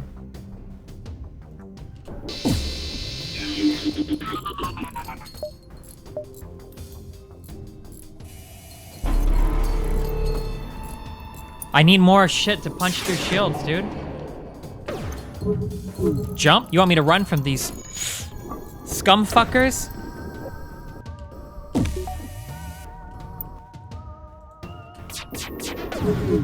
That's it, right there.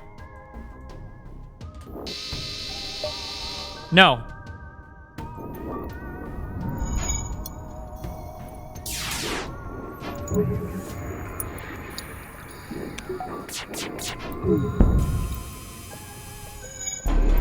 Oh, you little fucks. Intruders. Oh. I think this is a kill shot right here, right?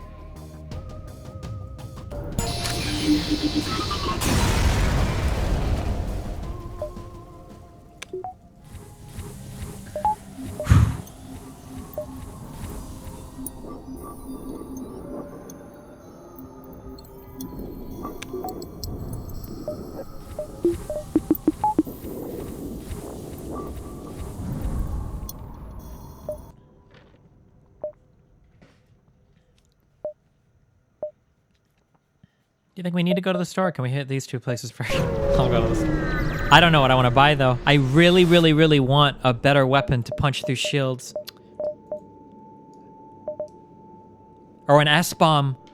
Like, I have to buy the S-bomb. I have to buy it, actually, guys. You know that, right? I'm buying it. I have to. You know I have to, right?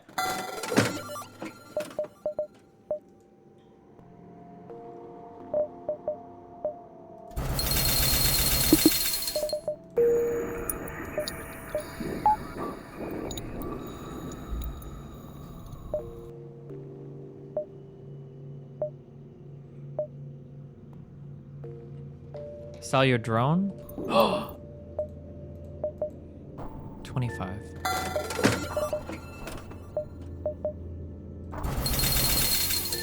Okay. Do you think I should just prepare all?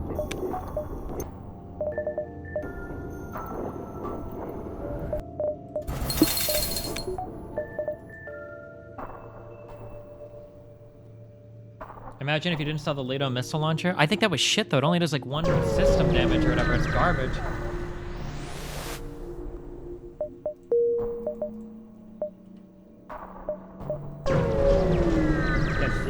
Oh, we'll get fuel from ships, okay? Trade 1 fuel for 5 minutes. Okay, no. Will we get fuel from ships? Okay, intruders and a ship. I'm not gonna... Okay, they're in my cloaking area.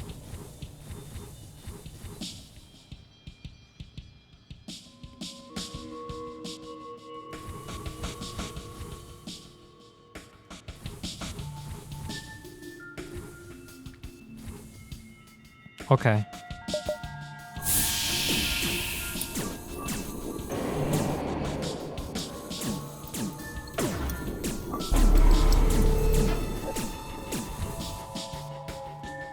Oh, I didn't even... Wait, Slugmans? What the fuck are you guys gonna do? This is a 3-shield ship.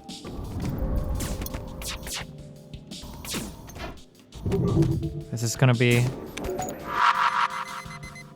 an S-bomb? Okay. Pop, pop, pop. Okay, we hit 2. I can't get 3. I could do 4 like this, but I can't do that. I think I have to go for weapons and shields.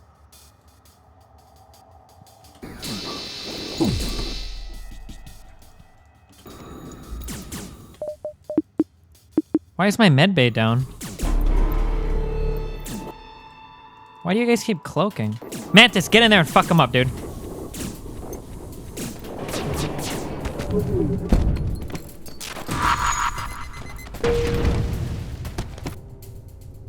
That's not good.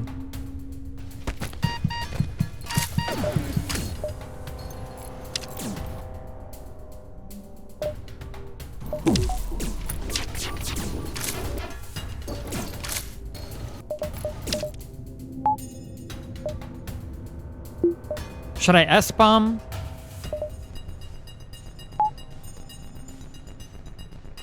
The shields?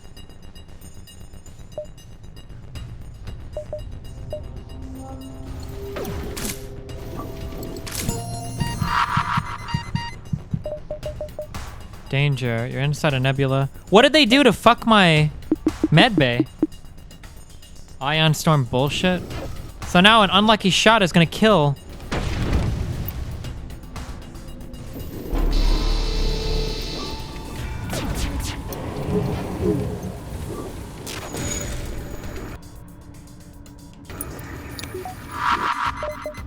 Okay, I'm gonna take this offline and bring back the burst lasers now.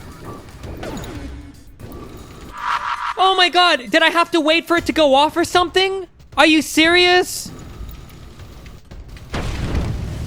That might be the urn ending thing right there. I can't believe that.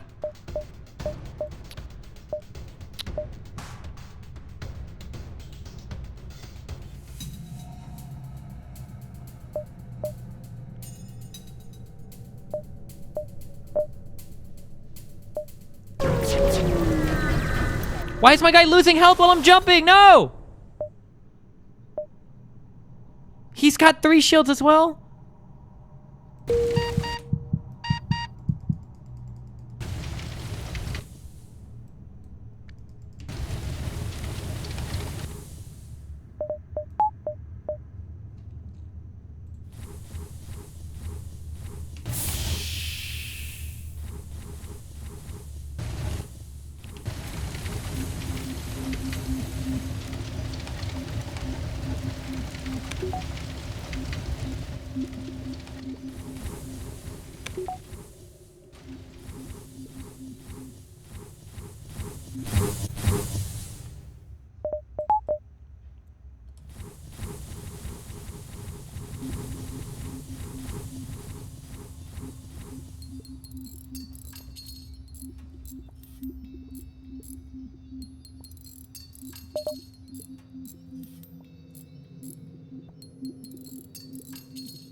Okay. I'm fucked, dude. Okay, I can do these 2 jumps, and hopefully I get some kind of fuel that will let me get to the store to buy more fuel. Or I could do 1 jump and then guarantee my way over there. Please don't fuck me. Don't fuck me. 3 shields?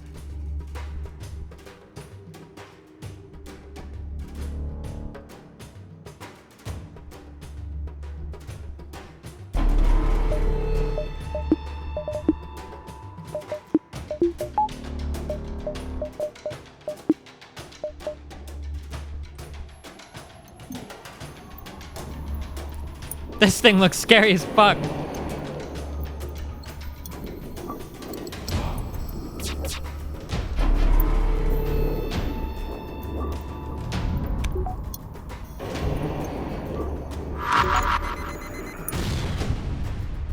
Okay, good hit. They have a mind control thing. I'm gonna take this offline and bring this online.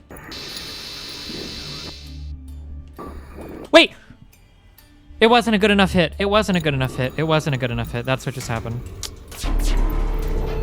That's what happened. It wasn't a good hit. I said it was a good hit and it wasn't. It wasn't enough.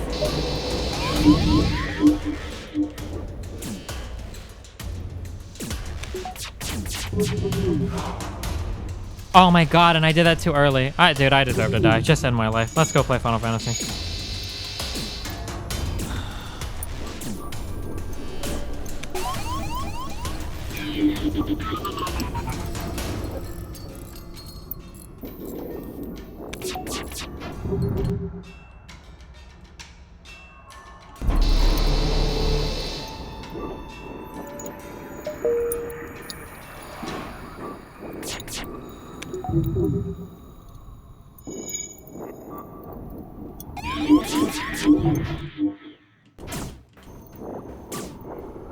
Why can't I send a guy in here to repair while he destroys? But instead if I send a guy in there, he's gonna like fucking go full retard.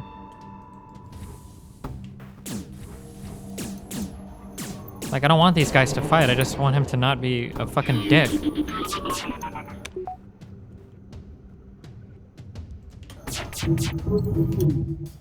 Okay, 1, 2, 3. Big beam again.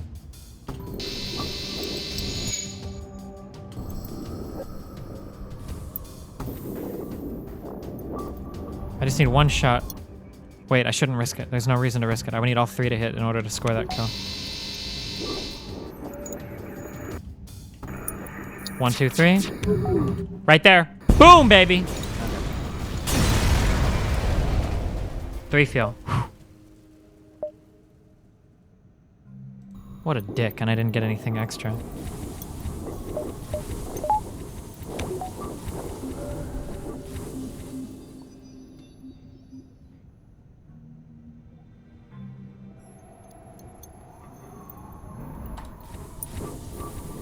JDC, I understand what you're saying, but the halberd beam takes so long to bring online that I feel like I have to have it pre-charged. It's like a fucking 19-second charge time or some shit.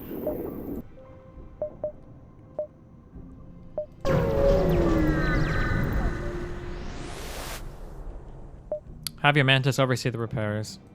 57 scrap. Guys, is the dream coming alive? How much do I need? Oh no, it would take all of my scrap to bring on that S-bomb. Oh my god. I can't do it though, dude. We'll be able to do it though. It's okay, it's okay. I'm gonna buy all the fuel that these guys have. Which is only 3.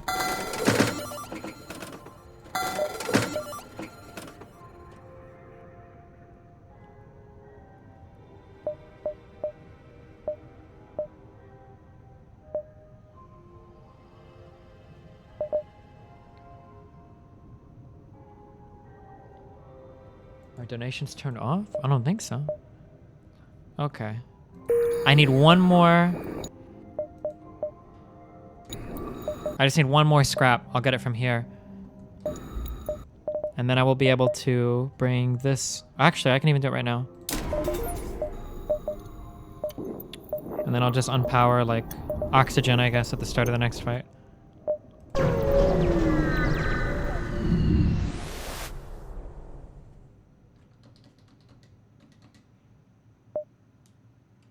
Oh no.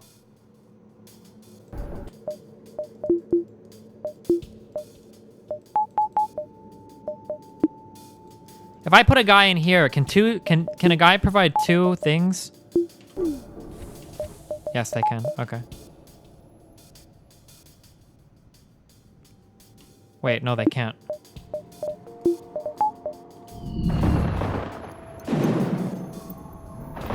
I'll cloak the first round of bullshit.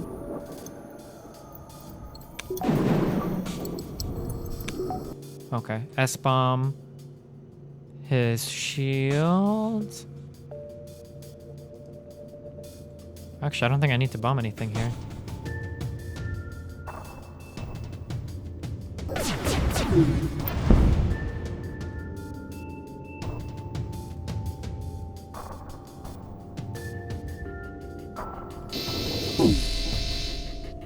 Will you accept what is in our stores? No.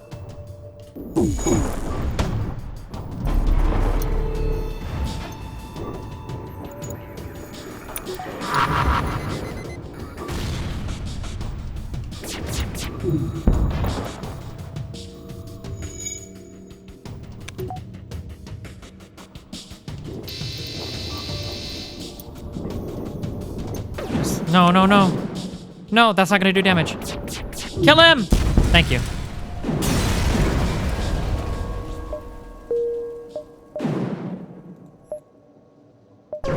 Okay. The evade is shit, I know, but I have my Zoltan shields. I'll upgrade dual subsystem for 33. It's greedy, but I need it. And I think I can cut power to make the weapon shit work. We'll do this. Oh no, wait, never mind. I think I can afford both. I'm fine. I think yeah, I'm fine. Okay, we're good.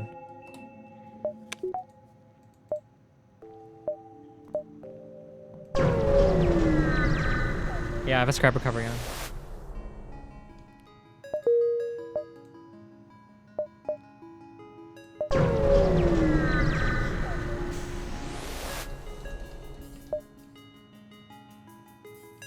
Four shields. Fucking real? You don't think these cucksters prevent bombs from going through, do you?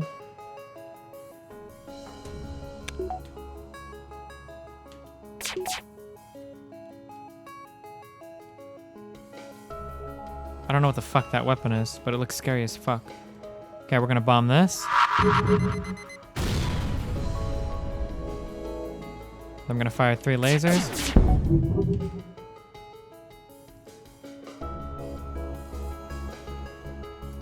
I think the most I can ever do is 4 rooms. I don't think I can hit room 5 over here.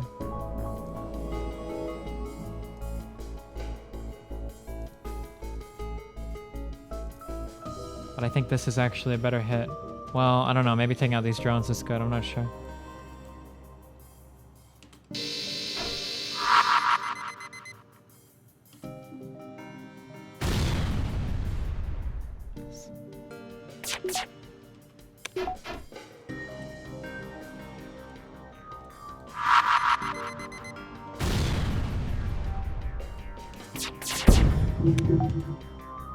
Because I think the drones are fucking with my damage, aren't they?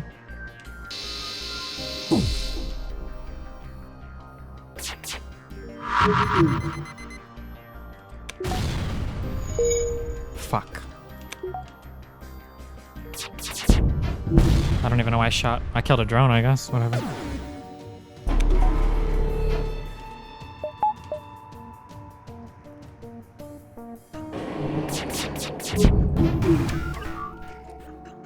Dude, I'm having so much trouble getting through shields.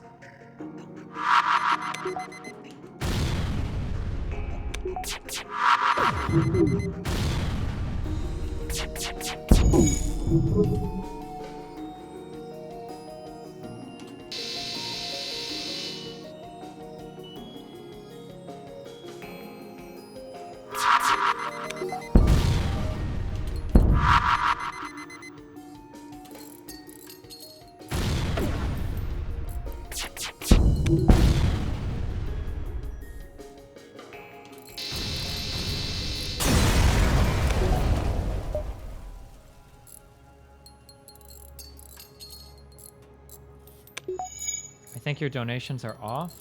Wait, are they?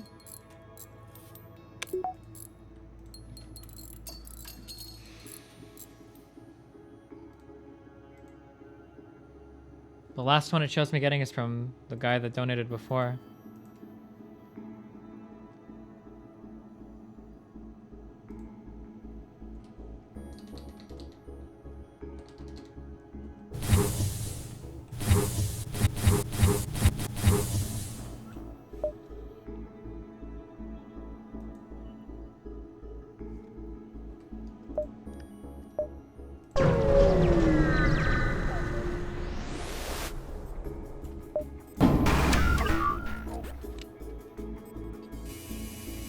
Oh, this is a good cucker ship, I think. That's a 5. That's a 5er.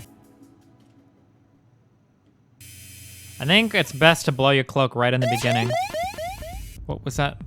Ion pull. Shields and drones.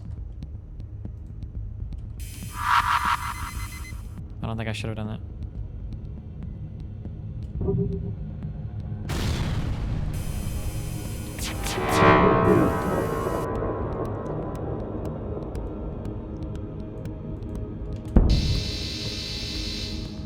I gotta take as much of this shit offline as possible. My shit is about to start getting fucked.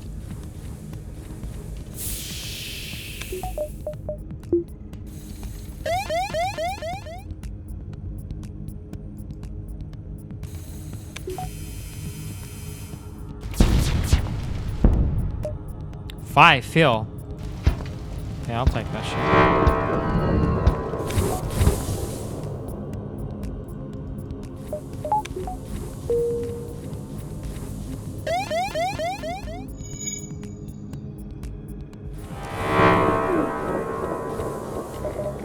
Whoops.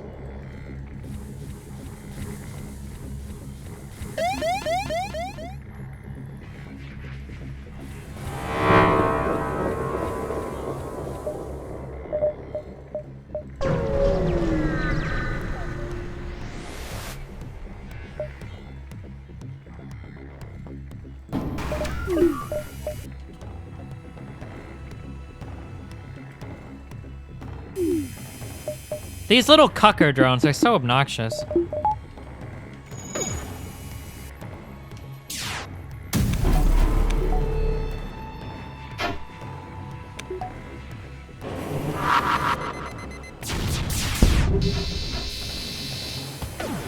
Fuck, this is gonna hurt, dude.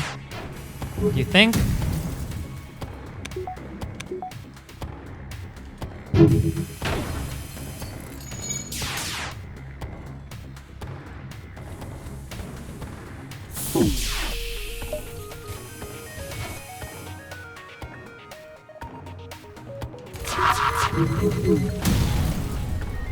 My order there was bad.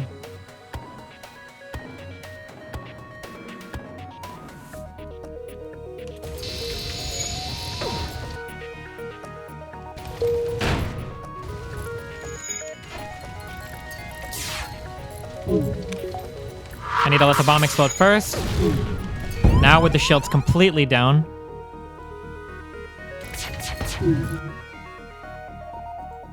Fuck, that might have been a little early. Never mind. Cut him up.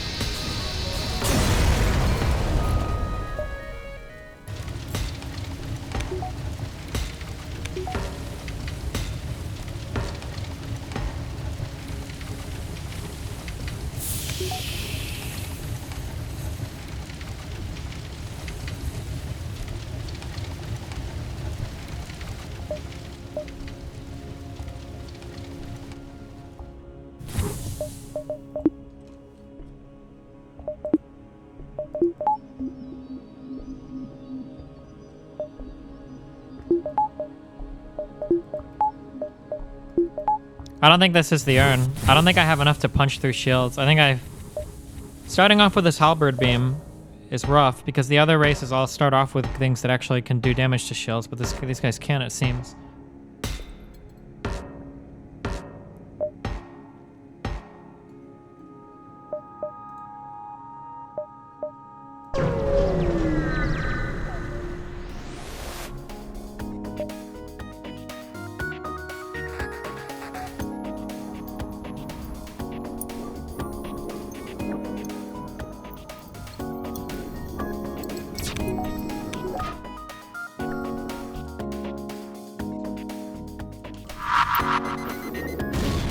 How does that miss?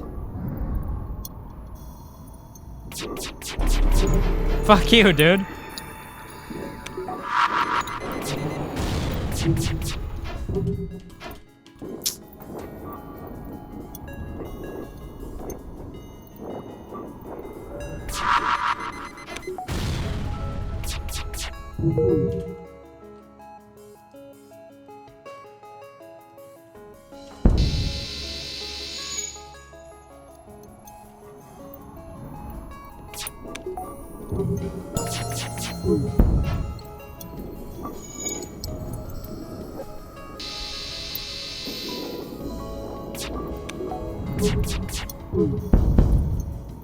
Rep.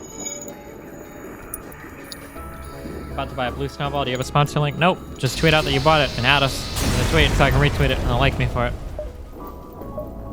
Oh, I've got a lot of scrap at least. What am I saving up for? Oh, but I'm saving up for a big weapon. It'd be nice to get another 2. I would need 150. It would be almost everything for another set of shields.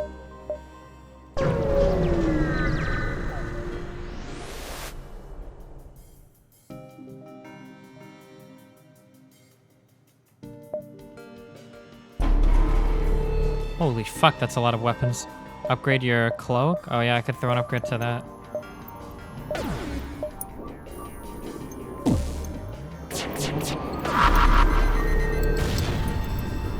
How mad are you, dude? That you just got totally cucked.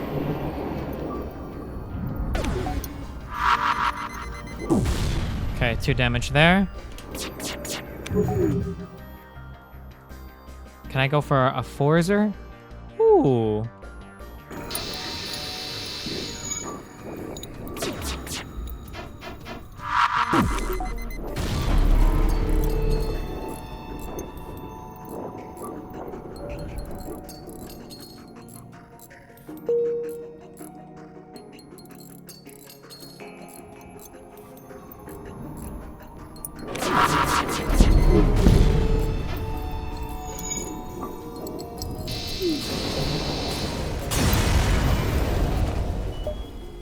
$49 scrap. God damn.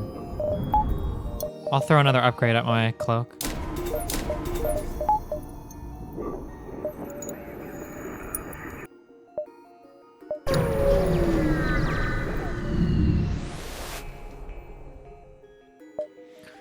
Secure the fuel supply or ammunition. Probably fuel supply, huh? Whoa, what is this? We're getting extra cucked here. No oxygen? Do we need oxygen though?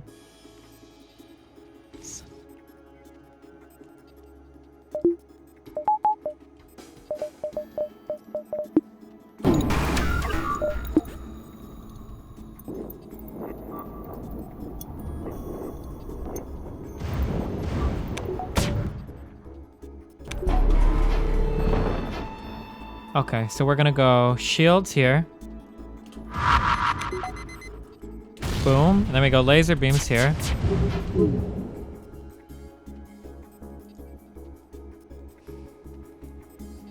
And we go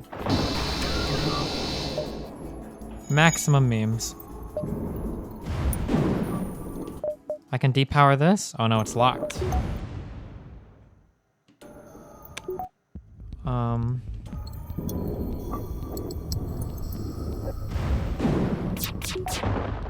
Same attack. Wow, I didn't wait for my lasers.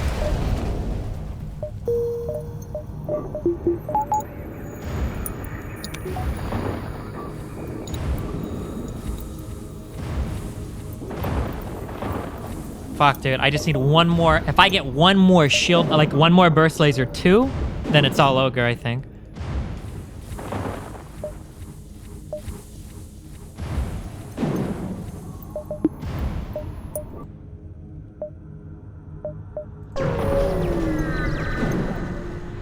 I should be maximizing my searching for shops, though.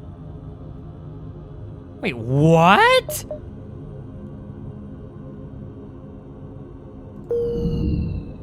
Well, that was a good run, boys.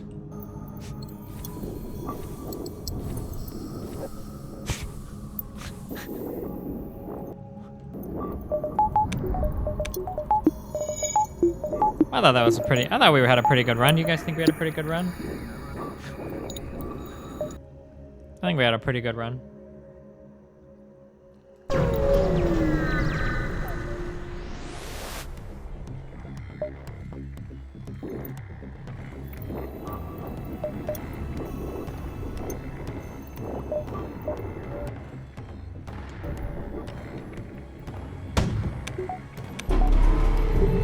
What? My evade is 85% at a hit. We XCOM now, boys. And that bomb missed. I can shoot while cloaked? Is that like a cloak 2 upgrade?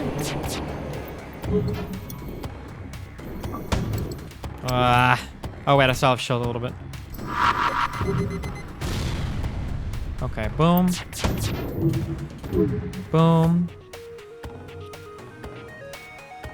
Weapons are all the way up there.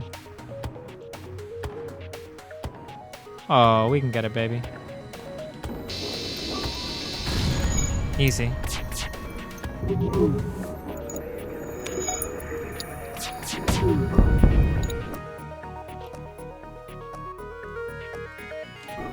Don't hit.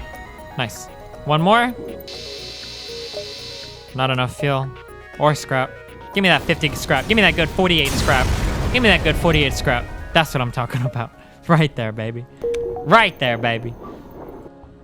There's a store, too.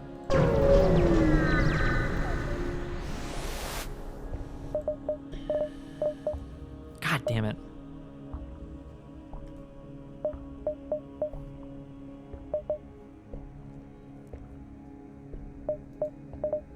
I kind of need to buy a crew member. Do you think? Who do I have powering what right now? I could have, look, I could have a Zoltar on shield.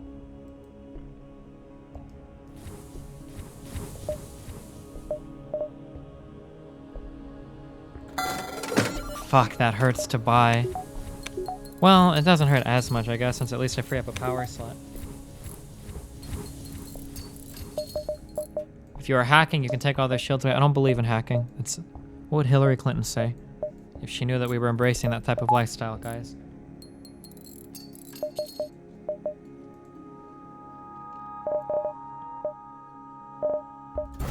How many more systems do I have left to go through? Does anybody know? I can't believe I've gotten so fucked on weapons. I'm on sector 7. Wait, is the last sector the boss? If the last sector is the boss, then I think I actually have lost.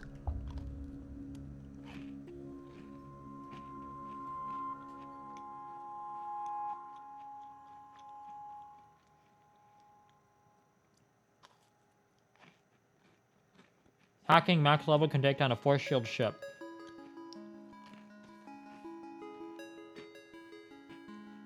Is that true? Okay.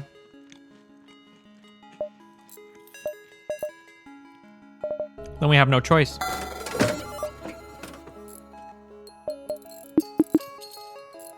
Can you man the hacking station for more memes or something?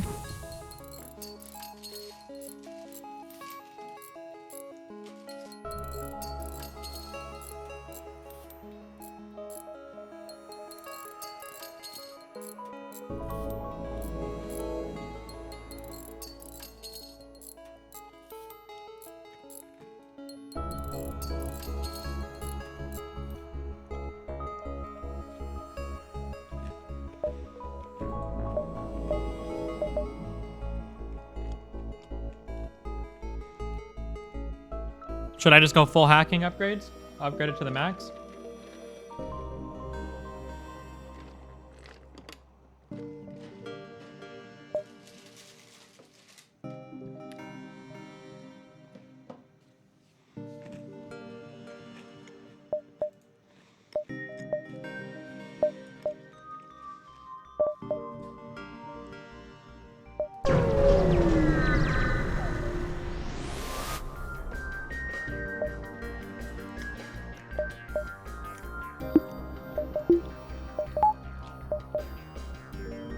Costs 1 drone part. I have 30 drone parts. So what we do, we hack and it just turns the shields off? No way.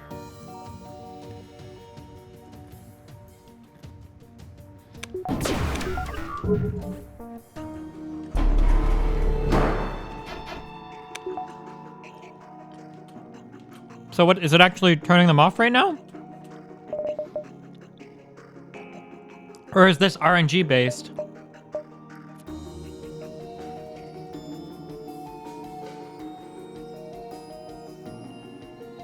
So this shield is not working right now, or what? Now press N again?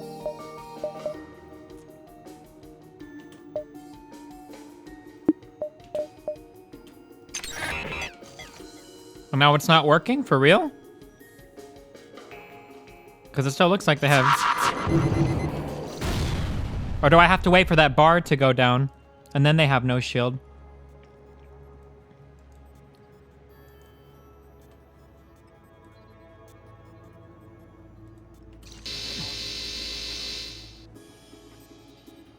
Oh, you have to wait for the bar to go down, I think. Right?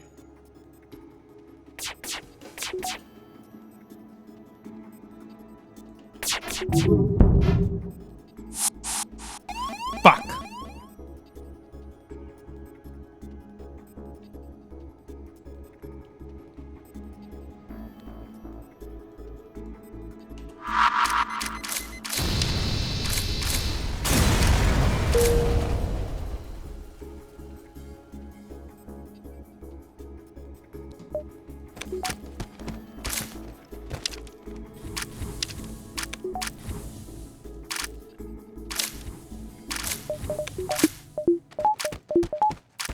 Oh my god!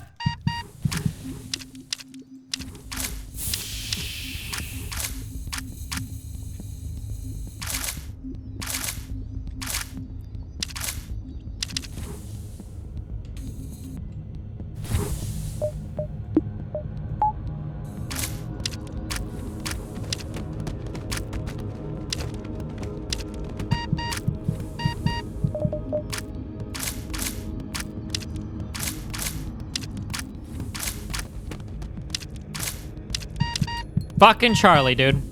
What a god.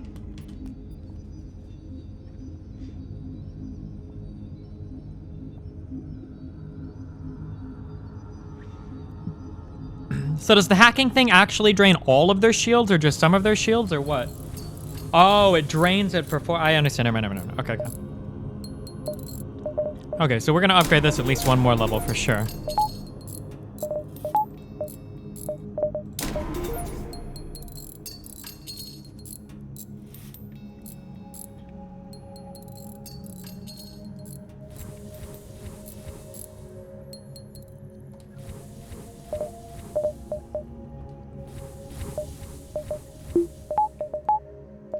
Oh, actually, fuck it. I'll upgrade it to the max level. Wait! Or should I upgrade stealth to the max level? 7 seconds is probably plenty of time. I think we should do... Upgrade them fully? I feel like stealth would be good. Maybe we can afford that as well.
Oh yeah, I don't need 2 on oxygen. You're right. My bad.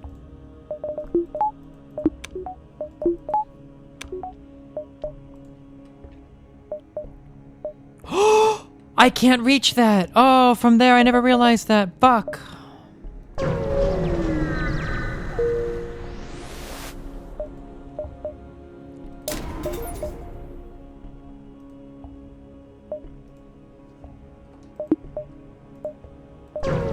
didn't hack them at all either.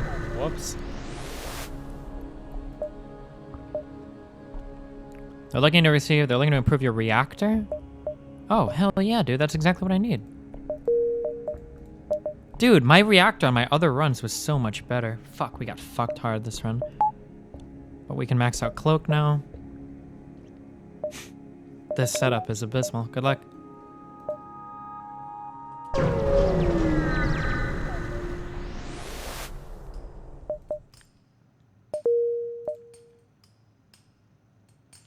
If I go to these repair places, they have scraps and shit for me, right?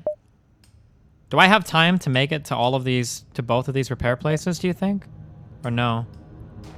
3, 4, 5, 6. I think I do. Upgrading the cloak to 3 increases the cooldown such that you can't dodge the mothership super weapon every time. Is that true?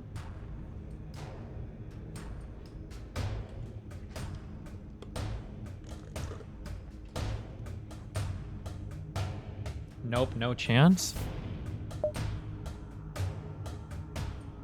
Okay, then I'm heading to this one, I guess. Too late. I already got cloak 3, so. Okay, so I want to target shields. And then I'm gonna drain their shields. Now I see them draining. Now with them completely drained, we do this.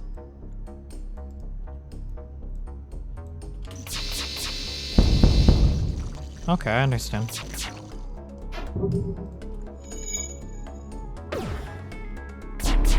I'm out of you. You need to activate advanced mode next run? It's always been on. I always have it on. 10,000 scrap. Is that how much scrap I've gotten this run? I've gotten more scrap this run than any other run? It doesn't feel like it. Jesus fuck.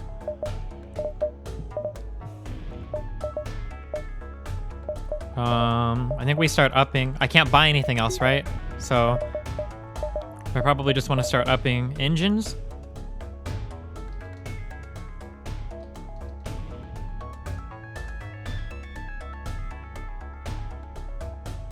Oh, that's total scrap? I feel like upping my shields won't help. I feel like my shields are just fucked and I just have to accept that. Should save for shields. Alright, I feel like dodge is more important, but I don't even have 100% evade, and I feel like actually, because for the special weapons when they shoot like 50 things, I feel like the 100% evade is important, no? I want to up evasion by 2, I think. I mean, 90% is pretty good though, but that's a lot of shots. Okay, hold on, so hacking on their shields. Hacking on their shields. Wait, did that just miss? Is that a cuck drone? Does he cuck my hacking attempts?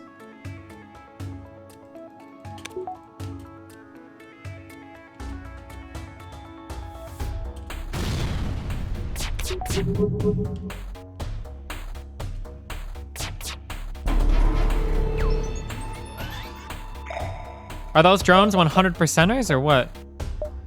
Super shields prevent hack. Why does he have super shields?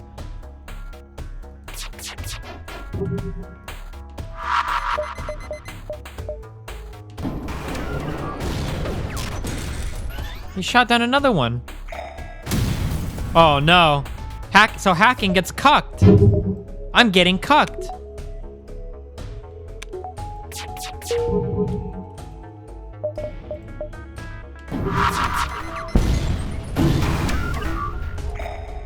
I don't think I can kill this ship. Destiny 1 is a shield recharge. Just run? But what am I gonna do when the final... Fuck this shit.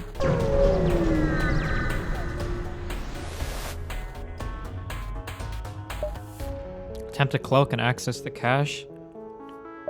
Don't I want to blow this guy up? He's got 4 shields though. Oh, but he doesn't have the defender drones.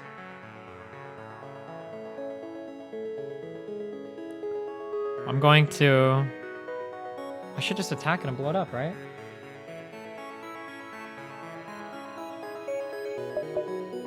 One will always get me more shit than 3, right? Assuming I win the fight, right? always blue? I don't think that's true. I feel like that's not true.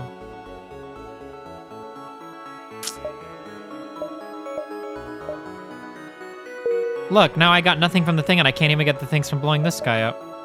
Hmm.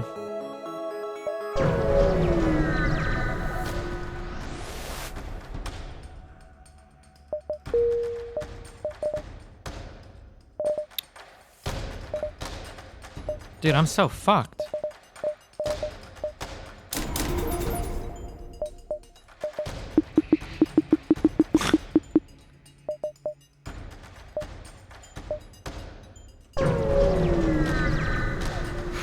Good luck.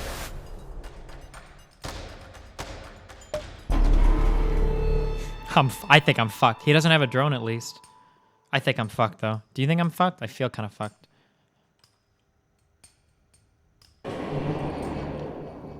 Okay, so we're going for the shields. Launch hacking drone at the shields. When all his weapons... Okay, we're definitely cloaking that shit. I'm gonna start hacking this. I'm cloaking through these missile shots. 1, 2, 3. I can S-bomb right now. Can S-bomb right now. Okay, we're gonna burst laser that. Can hit 5 different things, but like no weapons. Ooh. Which one is the 3 missiles? It's this one right here, right? Boom, boom, boom. That's really the scary one for me. Oh, but I can get rid of his hacking station as well. Never mind, I'm going for that one.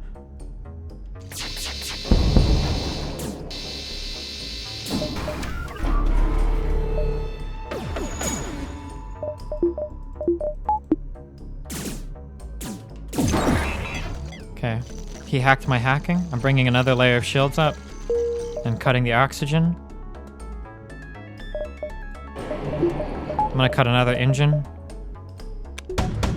1, 2, 3, and I can't dodge it. That's gonna hurt so much. This might be run ending right here. It might be run ending right here. Ready? How much damage are we taking, boys?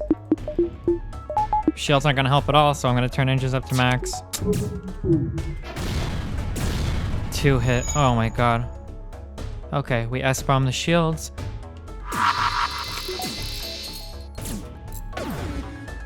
Did it do nothing? Oh, because he took my weapons offline.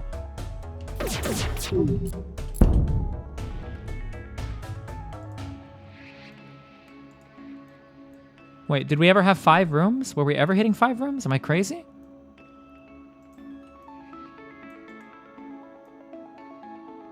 I thought we were hitting 5 rooms. I might be crazy. I am crazy, right?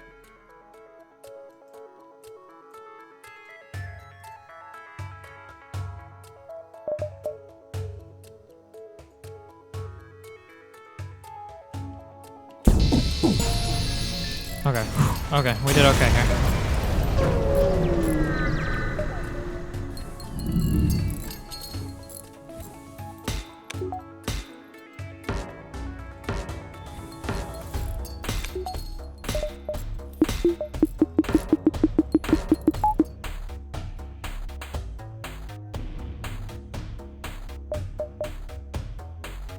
Oh, these aren't the 2 injured dudes.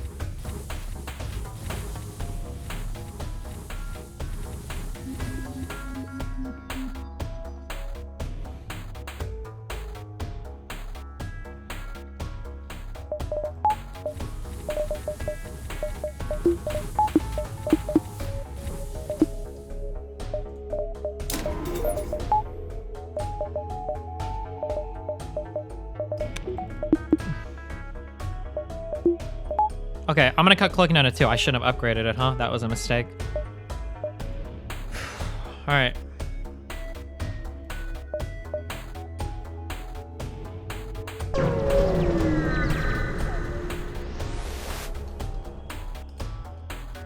Is this the teleporter memer? No, I don't think so. Do you think his drones are gonna keep my drones from doing anything? I wanna hack his shields again. They are.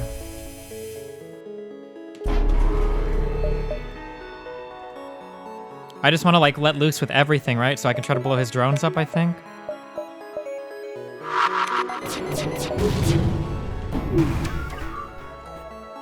I think I have to go for his drone thing. I have to take out his drones. Otherwise, I won't be able to get my S-bombs. Wait, but I don't need to get S-bombs if I just blow up his weapons. Or his shields, right?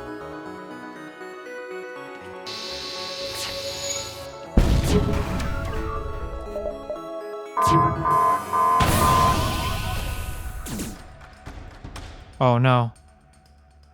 Oh no. Is that a game-ending run? Is that the end? Can I 3-on-1 this dude? Up the oxygen to 2. I don't know what to take away from.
Fuck, I think it's all good right here.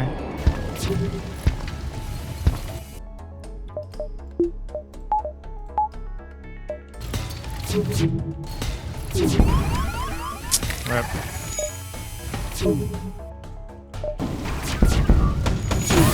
Fuck. Ah, dude, we got fucked. I can't believe I lost that crew member. Rip. Alright, we're playing Final Fantasy 15.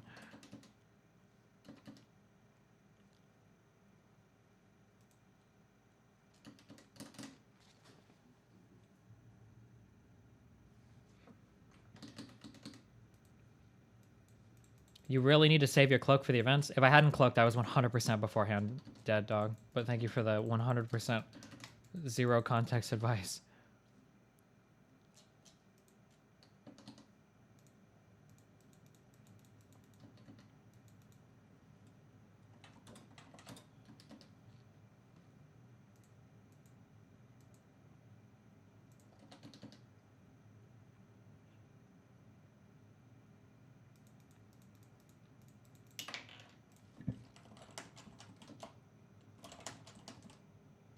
Why not vent the fires? Because I couldn't. My doors were down.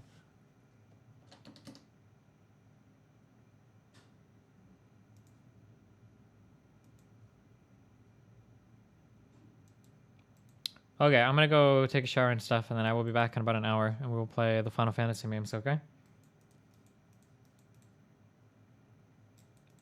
I feel like I was exceptionally unlucky that run, though. We went into that final system, like, pretty cocked, losing that guy coming in right before, and I only had 4 crew, and we were really close to beating it anyway, like, I don't know.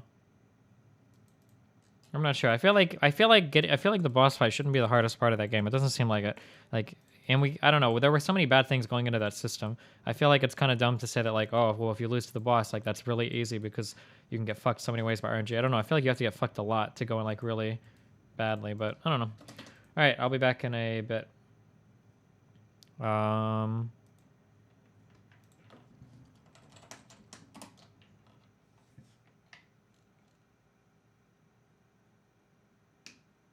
Should I host another FTL, dude? Sure thing.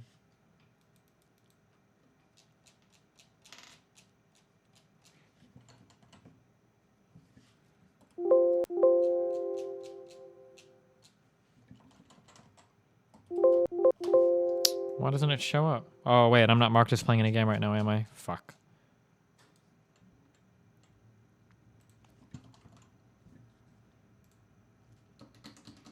Hard, no pause, win streaks. All right, you're getting this guy. Good luck.